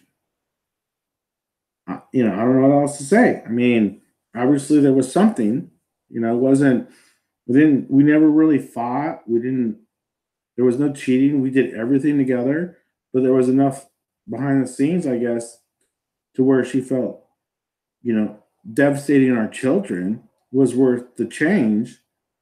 And instead of getting mad, I just apologized to have her be put in that situation. Yeah. Yeah. And honestly, I could get through anything in a relationship now, or, you know, if I meet a new friend, as long as you're honest. I mean, the way I feel is if I ask you a question, or if you're telling me something, if you're honest, it falls on the person that you're honest to. It falls on them how they react to it, cowboy. Right. But you understand what I'm saying? So even if you're telling me the truth and it hurts, or it irritates me, or, you know, I don't like it, well, at least you were honest, and now how I react to it and how I treat the situation. Oh, I agree. I've told everybody that it falls on me now. Right. You know, all you have to do is be honest. Whether it embarrasses you or upsets me, if you're honest, then it's all on me how I react to it. Right. I've every relationship I've ever been in with, I always say up front, my pet peeve is lies. Why? Because I know when you're lying. I know when you're telling the truth. In fact, my son was like, you know, at one point, I'm like, why would I lie to you, Dad? I already know you know the answer to the question. Yeah. So, you know what? My thing has always been, always say the truth and allow me to figure out a way whether I can deal with it or not. Lie to me, and it's done. Say the truth, I might be able to figure out a way I could deal with that, understand why that happened, and come to terms with it to where things don't go south. Lie to me, forget it. I already know you're lying. And I still have respect for you if you just tell me the truth. Yeah. No matter what it is. Tell me, you know, and if you're going to lie to me about something small, how am I ever going to believe you on anything big? You know? Right.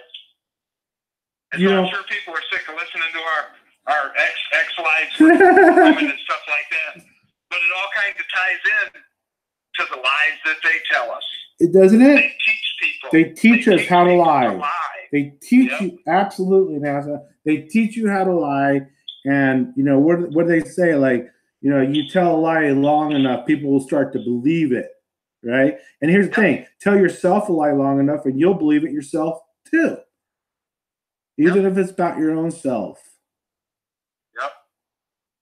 Yep. You could justify any of your lies in your own mind. Right.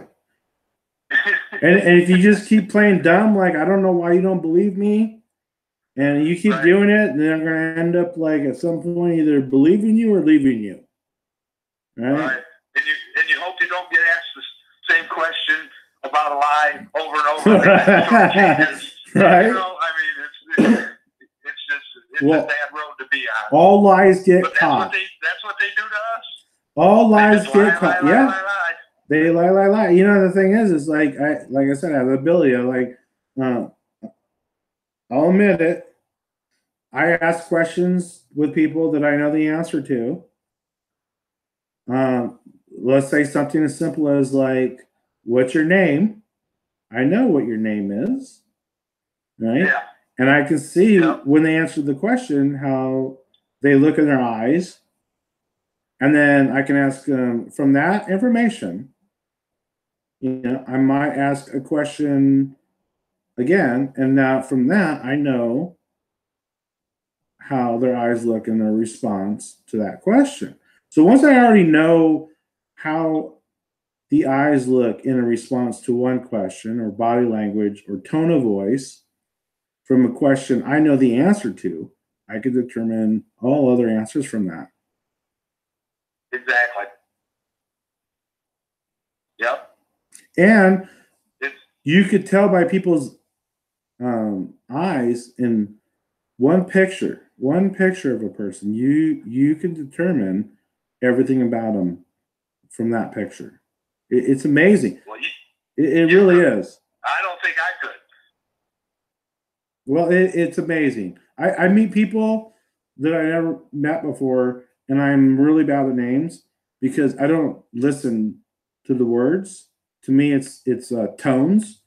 So words are coming out in tones to me, and body language, shake the hand or a hug, feeling it, and looking in their eyes as they answer the question. And I can walk away 2 seconds later, and I swear to God, I do not have no idea what their name is at all. Yeah. Yeah. Yeah, I'm pretty bad. I'm pretty bad with names too. I've gotten better recently, but when I used to drink, oh my goodness, I didn't even care what people's names were. As long as they were hanging out and drinking. Right. You know? But now I try to be a lot more respectful and at least learn their name.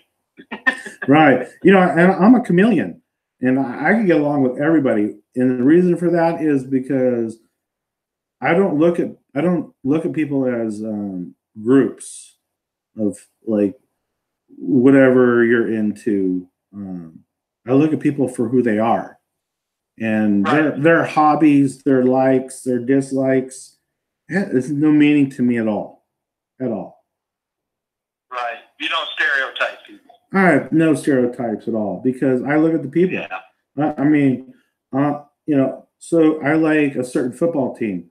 Do I hate somebody for liking a team opposite? No. I like certain music. Do I like people that like different or not like? No, I don't care. You know, none of that matters to me. It's, are you truthful? Are you sincere? And are you somebody I can open up to? And you know, are you hiding anything? You know, that's what I look at. And Right. I have very few people in my life. Are you at least somewhat awake? Right. Well, you know, that would be the, if they could get past the first line, then we'll get to that. They gotta get past that first part, right? I know. I seen there was a meme or something on Discord the other day. I actually put it as my screensaver. It says, "Being awake isn't cool. It means you have to dumb down 98% of your conversations every day so people don't think you're a lunatic." Right. And you know what? I'm beyond that now. Now I'm just like, that's, you know, I'll bring it up. And, you know, again, because I can read people, I know where, and I've been in sales my whole life. So I know where I can go and how to take it. And so I use that of what direction, like, okay, so if I go to this 911 and they're not buying it, maybe I try the ME. If they're not buying it, maybe I try Sandy Hook. If they're not buying it, now I'll find my thing where they click. Once they click, right, that's it. Now I have your attention. Now I can, you know, enlighten you. If I go in this subject that they're not, like, I don't know, ME, I don't know, I don't remember Looney Tunes, I don't remember this, I don't remember. Okay, you know what? Put that aside. Let's try different. I mean, you have to find your road to get to people. Yeah. And you know, something that really irritates me is, especially the recent shooting there in Florida. I happened to be down about an hour away down at my mom's, and my grandmother lives across the street from my mom. And she called. My mom hadn't been gone. She called over to my mom's house. And I answered the phone, and she said, I just wondered if your mom had the news on. There's another school shooting, and it's traumatizing my 90-year-old grandma. You know, and so I hung up the phone and I went over there and I said, Grandma, you're never going to believe this. You're never going to believe this, but I just want you to know that nobody died. No kids died, Grandma. You know, I mean, she's about in tears. Right. She thinks he's, you know, and I'm like, Grandma, please. And that's the thing is that the mainstream media pushes on us that if we don't believe it, we're insincere. We're like cold-hearted. How could you even think that's fake when the kids died? And it's like, wait a minute. What if I told you no kids died? Would you be angry at the information you received was a lie? Right. You know, well, how dare I feel that way? How dare they traumatize my grandma and all these other people? Right. That's the way I look at it. Right. And how dare they? And we need to stand up as people together that if it was a false flag where they actually killed somebody in these events they created is premeditated murder. And we need to be more vocal about that than anything. But that's what I'm saying. I just don't think that they are. I don't think there are any deaths at these events, especially the ones in the schools. Well, let's look at 9/11. Even if let's look at 9/11. Let's say the truth comes out. Okay, here, Cowboy, just hypothetically, let's just say the truth comes out. Some evidence comes up and they admit that it wasn't what they said it was. Oh my goodness, if they actually did kill some children, the backlash would be enormous. But if they come out and hypothetically say, oh, it comes out, oh, it was, you know, yeah, it was staged. It was just a drill. We tried to pass off his life. Nobody died. People will just wash that under the rug. But, you know, they just can't kill. There's too much of a chance if they actually false flag a school shooting. Okay. I mean, to me. Okay, so again, it goes back to like with your grandma, right? And people like that just can't get past the kids dying. Let's bring it back to some more larger events. 9/11, Pearl Harbor, right? Staged events allowed to happen where people okay, let's just do Pearl Harbor. People died in Pearl Harbor. Okay, we know that. But it was allowed. It was known. They had the technology back then to see all those planes coming in. They allowed that to happen so that they get into the war and sway the people's minds. And they do that. They've done it in history many times. So why take that avenue? Take the information from that. And maybe that will get through to like open the doorway to where you can get to Sandy Hook. You know what I mean? Yeah. Yeah, I mean, just like my mom's husband, he knows Pearl Harbor was a false flag. But, just like 9/11 was, unfortunately, some people think nobody died in 9/11, but there's absolutely no way that nobody died. There were too many people on the ground. There was casualties. Right. There's no way that in all those buildings that nobody went to work that day. I think that actually people were told, certain people were told not to go to work that day. And I think there are certain people that, definitely, unfortunately passed away that day. They were sacrificed. But that, again, and how dare them. And that is, exactly. And can you imagine our protests if everybody knew that and stood together? Can you imagine that? What that would look like if we took back, my goodness, if you just sat down and put some critical thinking, if you had 50 people come to a classroom and you said, look, I'm going to pay you $1,000 to sit through this orientation we're going to have, this little conference, and show videos and have somebody that's very well spoken there to break it down and show the insurance policy that was paid out to that Silverstein. Well, you know what? All the anomalies with the planes and the people phoning from the planes and the lack of plane debris at the Pentagon and Flight 93 that went down in a field. Disappeared, right? Yeah, you know. You could pay a group of people to sit down and give up 6 hours of their time. You could convince more than half of them. It's just people won't take the time to look into it. They can't process information like you and I can. Right. And you know what I would do if I paid those people to go to that? I would bring in people from both sides. Why?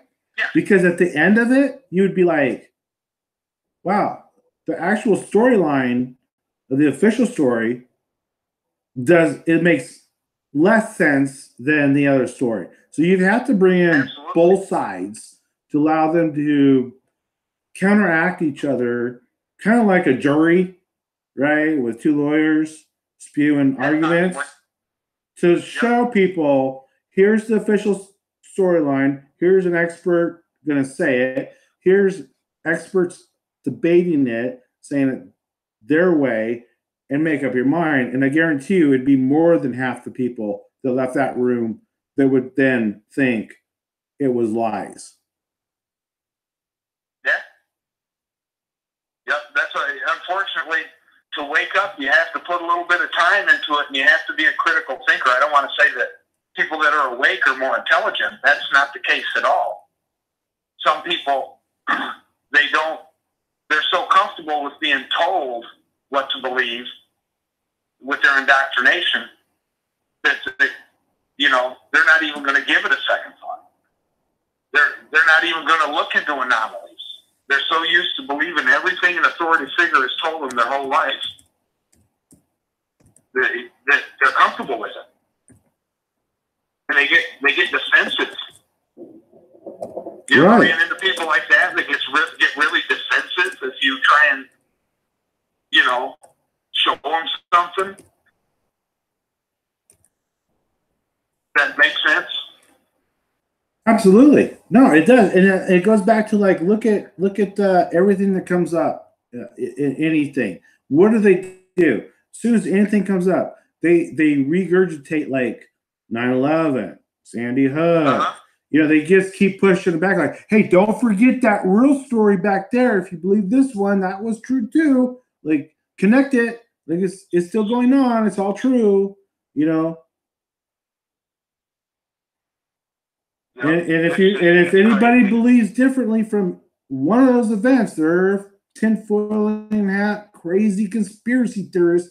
And what in God's name is a technical term for conspiracy theorists? Conspiracy theorist is nothing more than a person who takes a situation of knowledge and questions it. They're not, you know what I mean? So, hey, news, thinks about what the authority has told us. Right. So if we look at the Parkland shooting and we listen to the news story and it makes sense, we will not question it. We'd be like, oh my God, that sick son of a, right? But when you start doing things to make us question it, we're theorists? A conspiracy theorist? No, we're just questioning your timeline, the interviews, how things are unfolding. We're just questioning that. And it doesn't make sense. They can't have it. Well, it's such a, you have to understand, they have to have, just like we were talking about NASA earlier, everything's compartmentalized. So some are in on it, some are not. Some are just doing the job they're told. Okay, right. And let's look at, does anybody work for a huge production? It's a huge production and slip-ups happen. But then again, I'm a firm believer in they throw little Easter eggs out there and little things just to see who bites. Right. And let's look at, ask, all right, everybody in the chat, everybody listening, you NASA, let's look at a major corporation, a CEO. Does anybody work for a major corporation or have worked for a major corporation with a CEO where there's, I did, 8 buildings, right? You've got, the chain of command. And guess what? You learn things when you're allowed to learn them, but you don't know what's going on behind the scenes or how it got there or why you're doing it. You're just like, set down and we're going to do this because it's going to make sense in this avenue and go do it, right? Just like presidents, right? So anybody that worked for a huge corporation with a CEO is not elected. You work for a company and there's an opening for the CEO. Do you vote for your CEO as an employee going, well, he's going to give me more paid time off. He's going to increase my salary, or he's going to do this, right? No, but people believe their vote counts, thinking that, like, I'm going to vote for Hillary because she's for gays, or I'm going to vote for Trump because, he's for NRA or whatever, like for your own personal, tax breaks or your own personal, whatever. No, do you think that any leader of a corporation, which is the United States, would ever be allowed to have that person put in office off of votes of people based off their own personal gains or things that will affect them negatively or positively? Absolutely not. Right. Absolutely not. Yep. And that's it. Like, I'm still, every day I'm learning more and more, because I just don't stick to like NASA and these, these events on the mainstream media and trying to break down all that. I look into all, who's running this place, who's making the decisions, how corrupt our government is. Right. I mean, I'm trying to gather it all in right now. I'm not just focused on a couple things. I try to just get information about everything all the time. And just like Trump, like Make America Great. And everybody's like, no, Trump's against the elite. Right? Oh, wait a minute. So now you all start to acknowledge the elite? Wait a minute. That was a conspiracy theory. Wait a minute. Oh, wait, but Trump's against the elite. Wait a minute. He owns casinos and is a billionaire and, predicted to be president long ago in The Simpsons and Back to the Future too. Okay? I'm sorry, you don't become a billionaire in this world if you're not part of the elite.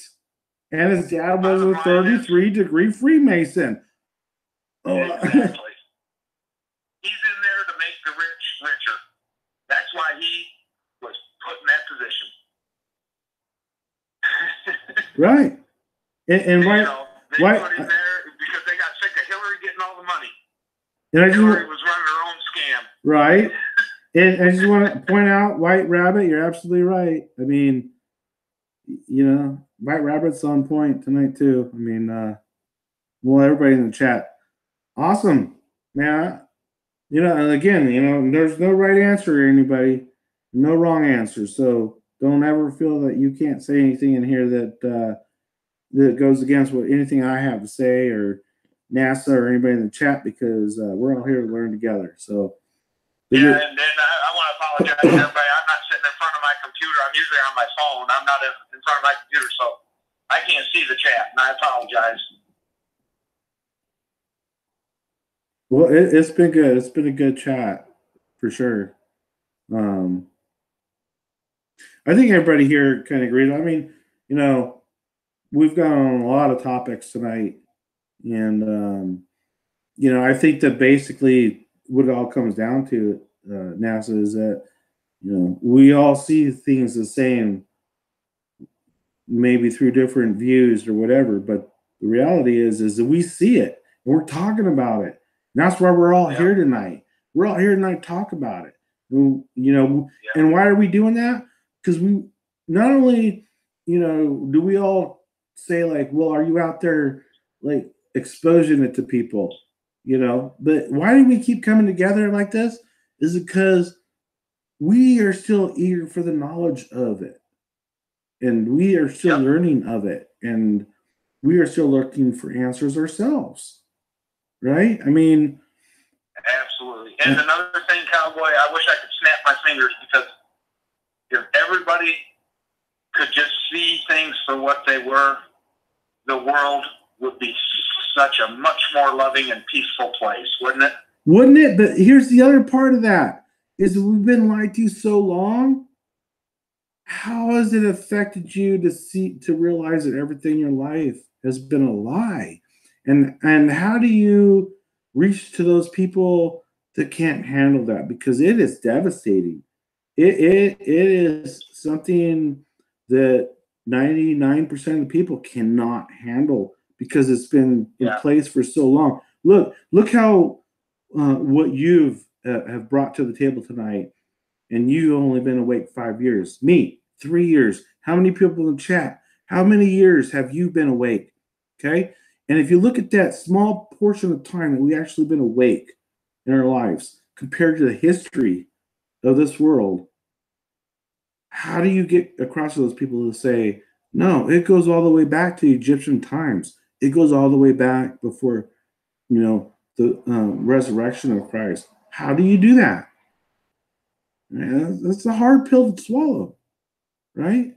Yep, it is. And really, you can't, we always talk about trying to help people wake up or waking people up. Trust me, all you can do is plant a seed. If they're going to take the time and something's going to, something is going to force them or push them to wake up, they'll have to do it on their own. Yeah, you know what I'm saying? Right. Somebody can plant a seed, or maybe you might say something that tricks somebody's trigger, it tricks something in their brain, but they're going to have to take the time to research it. They're going to have to take the time to convince themselves. That's kind of the way I look at it. I mean, I can't sit somebody down at my counter and wake them up and tell them everything I know. It's like, right. You just plant this seed and you go with it, run with it, and wake yourself up. It's such a good feeling. And here's the other thing too, is like when I first started trying to express and wake people up, I found myself all over the place. It was like I had so much knowledge in my mind, I couldn't. Yes. I was like on so many different points. I saw in their eyes they were like deer in headlights, and I really had to refract from that and go, okay, wait a minute, let's start at one subject and stay with there. Now, my ultimate goal is like a lunatic, right, right, like a lunatic. right, and so if I start going into 9/11 and then skip over to like Nephilim, alien deception, CERN, and D-Wave, I'm like, uh-oh. Whoops, I lost that person, So it's baby steps, and find where you're at. Find where you can reach them. Moon landing, NASA, Mandela effect, how the singers all talk about they're selling the souls to the devil and they're possessed. I mean, Pizzagate. I mean, find your avenue. Find your avenue that they actually, because everybody that you come across in your life will have at least one subject where they go, I was questioning that. And then find that. Find that. And then go with that. And then open that door. Because once they gain your trust and see it, then you can open the door to other avenues. Yeah, like I said, you just hope you say one thing that gets them thinking differently than they ever have before. Absolutely. And the other thing I always say too is if they walk away from me and call me, which they have, bat-esque crazy, even over something stupid as chemtrails, all I say is what? I planted the seed.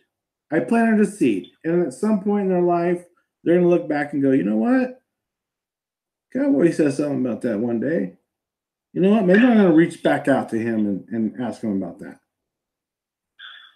Yeah, and it's amazing. I got a retired airline pilot, 33 years. He was an airline pilot across the street. And I'm down here by Savannah. And then right out my front door, they spray there, whatever they're doing, just about 5 to 6 days a week. And I was talking to him one day, and I was like, John, look up there. I'm like, man, contrails don't last for miles and miles. You know what he told me? Oh, yeah. The temperature's different up there. And then it happened to be one day I was out there, and there was an actual contrail coming off a plane far to the right. There was an actual commercial flight. And I'm like, that's a contrail, John. See it disappearing? And he was like, no, that's just a contrail. Right? Hey, let me tell you something. I grew up in Lake Tahoe, and this was in, again, I was telling you I woke up 3 years ago. This was in the early 1980s. I'm living in Tahoe, and I'm looking up in the sky, and I'm seeing chemtrails coming out of planes. And I looked at my grandpa at the time. What the hell is that? Like, why do I keep seeing that? What the hell are they doing? Like, what is that coming out of the plane? That's not normal. And you know what he said? Because this is what they told people back then. Oh, they're just spraying clouds to prevent snow from melting. That's what he told me that he heard from the news back then. Blocking the sun. Blocking the sun to prevent the snow from melting. That 93 million mile away sun. Right. So it wasn't condensation then, back then. Okay. Yeah. And why does our skies look like tic-tac-toe, right? And the moon's only 238,000 miles away, but just amazingly, and by some chance, it's like perfect mass. They're both the same size. Right?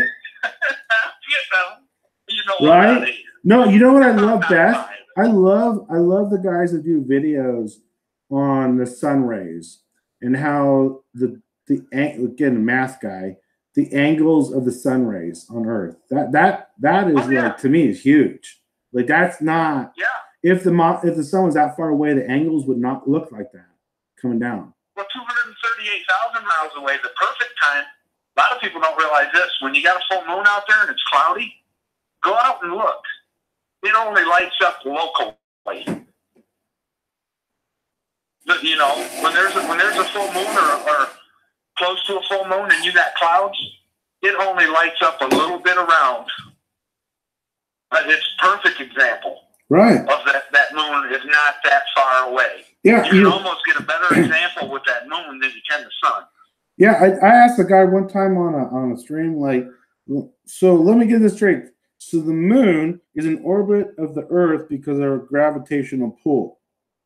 He goes, I know where you're going. And he goes, yes. So, well, I don't understand then why satellites aren't just like pulled straight down. Where is the math to know exactly the amount of weight for each satellite and the exact distance in the atmosphere so they're not pulled down by gravity?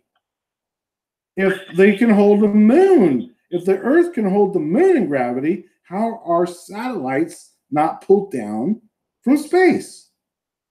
Okay, so how in the world is that little bitty moon, when it's in between the Earth and the sun, not being yanked away by the sun's gravity? Right? and here's the other thing. How come I can... Hang on. Here's the other thing. How come I can look at the moon with my eyes without glasses on? Because I need glasses to see distance. I'm nearsighted. And I can see craters on it. But every picture from space of the Earth, I can't see a mountain. I can't see a lake. I can't see shit. And it's supposed to be much bigger. One explanation, cowboy. There is no actual photo of Earth. Right? So these, they don't okay. have that good of CGI people. Okay, so these are things I bring up in questions when people try to, and when I first actually was looking into it, like, these were questions I brought up, not to be an asshole or argumentative. Right. I was learning. You say it's a globe. You say NASA is true. You say scientists stating facts. I have this question. And my response is always, I'm an idiot. Or some effect of that. Like,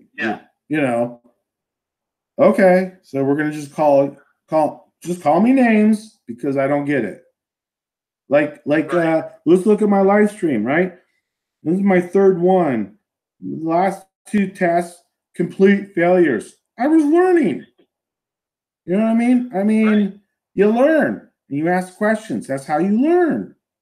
And so, if it made sense that the moon and the sun was that far away, and the moon landing and satellites and everything worked the way they do, and I ask these questions, I would expect somebody to give me an explanation to where I understand it. That other than the only explanations I get are from people that debunk it. That makes sense. Isn't that crazy? Right. Yep. Yep. A lot of CGI. They love that CGI for the lies and deception. Right. Yeah. Even satellite. I mean, hell, the Hubble Space Telescope. Can't remember who it was that did a video on that thing that said all it was attached to a 747 jet hanging out the side of a 747 jet. That, you know, there was no Hubble Space Telescope up there. It was just taking pictures, and then they were CGIing them with these galaxies. Right. You know? Well, and I love like the first space expeditions where they landed with a parachute and a little like cubed thing, and when it landed in the ocean, like apparently they were kicked out of the back of a C-130. Apparently the you know, it cooled off so much that you didn't even see steam coming up from the ocean, and they can just get up and out and touch the top of it as after it went through that. Okay. Exactly. That's like I've been talking to a lot of people about that Challenger back in '84, that Challenger launch. Right. And they, you know, I don't know for sure. People have done research and said that all the astronauts except for one are pretty much accounted for now, and a couple of them are still under the same name. You know, right? I don't know how true that is, but two of them said they had twins. Two of the people that supposedly died, they had twins. But they've accounted for all of them except for the pilot. And guess what? That's probably the only person that was on, because that shuttle never goes into space. It just flies around. Right. So they had to have.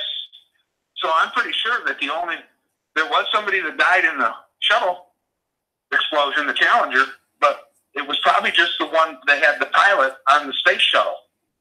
And he was just going to fly around for a while and then land it later on. Yeah, and he obviously died. What's the Armstrong, right? Why was he able to go to Antarctica? And why did he come back and say, "Holy crap, I can't believe what I just saw over there"? I mean, you know, you got to put all these pieces of the puzzle together.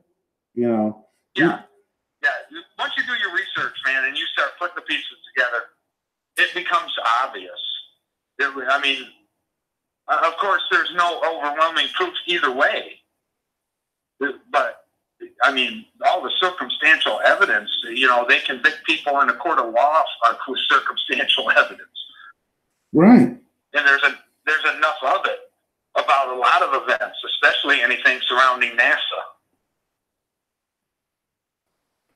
Yeah, I mean, think about it. Think about if people actually looked into it and started, you know, not just believing everything they hear. You know, we say it, and we're conspiracy theorist crazies. But, you know, if people actually did their own homework on it instead of like I said, come home, eat their GMO foods and watch their propaganda about the Chinese spaceship. By the way, when translated, the translation of the Chinese space station in English is like lightning, right? So the lightning came down on April 1st, like Easter. Okay. Like that's okay. Well, don't put that all together though, right? And the timeline didn't match up, and you know, I mean, think about it. Why did it come down? And it's a space station. Were there not people on it? Why were there people on it if it was a space station? Where were those people? I don't get it. It is nothing makes sense that they put on the news. You know? Absolutely. It's all Hollywood script, man. I'm telling you, we got these directors that are well known in Hollywood. Well, you know, maybe some of them have moved up and they write the script for the world. Yeah, but what happens when you go to people on the street, an average Joe or Jane, and you bring that up? Question that. They look at you like, huh? Like, what does it even matter? Like, I gotta go because I gotta get home because Bachelor's on tonight. You know what I mean? I don't know. It's amazing. It is. Well, listen, I got to get some sleep, so I'm going to let you go. It's midnight here. Okay. Thanks, NASA. Okay, Cowboy. Hey, thanks for having me on, and awesome that you're getting this together and you're getting it going, and I'll definitely try to catch everyone you do, man. I appreciate your time and having me on, all right? All right, great information. Loved it. Have a good night. Cowboy, thank you. Thanks. Bye, everybody in the chat. All right, take care, brother.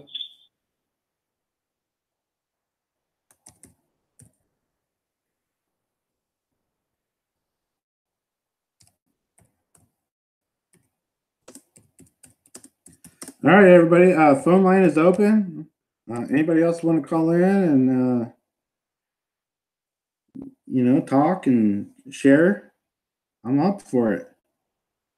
I'm not going to just sit here and talk about myself because this isn't about me and my thoughts and alone. It's all about you guys. So, anybody want to call in? Let me know. And love to hear from you. I'll put my number in one more time here, and I'll take it down in a few.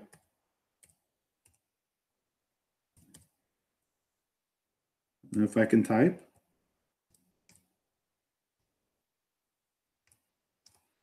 No, I can't type. All right.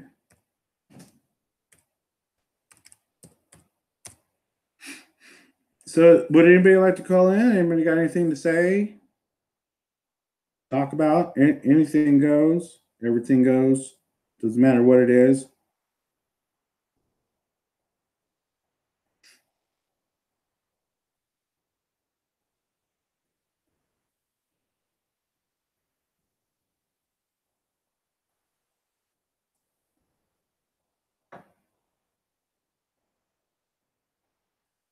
I see you guys all had great comments in the chat, so I'm sure there's some of you that like to express on that or go into it.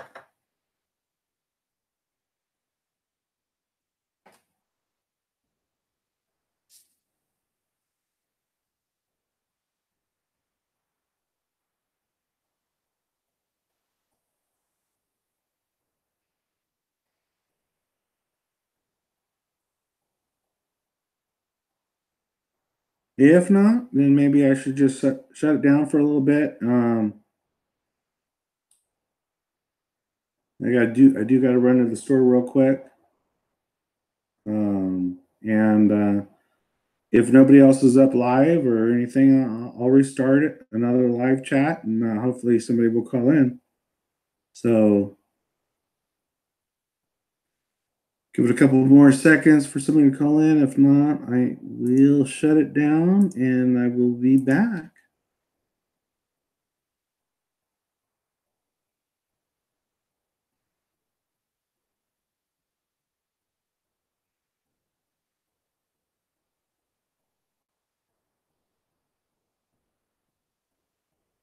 Candy, I'm glad you subbed again. Love you.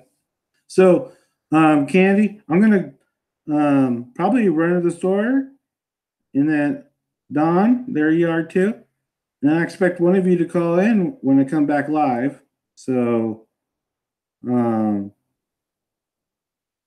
am going to shut this down. I got to make a run to the store real quick, and if I don't see you on somebody else's show, nobody else goes, I will be back, and I will see you then. So, God bless everybody, and I will see you soon.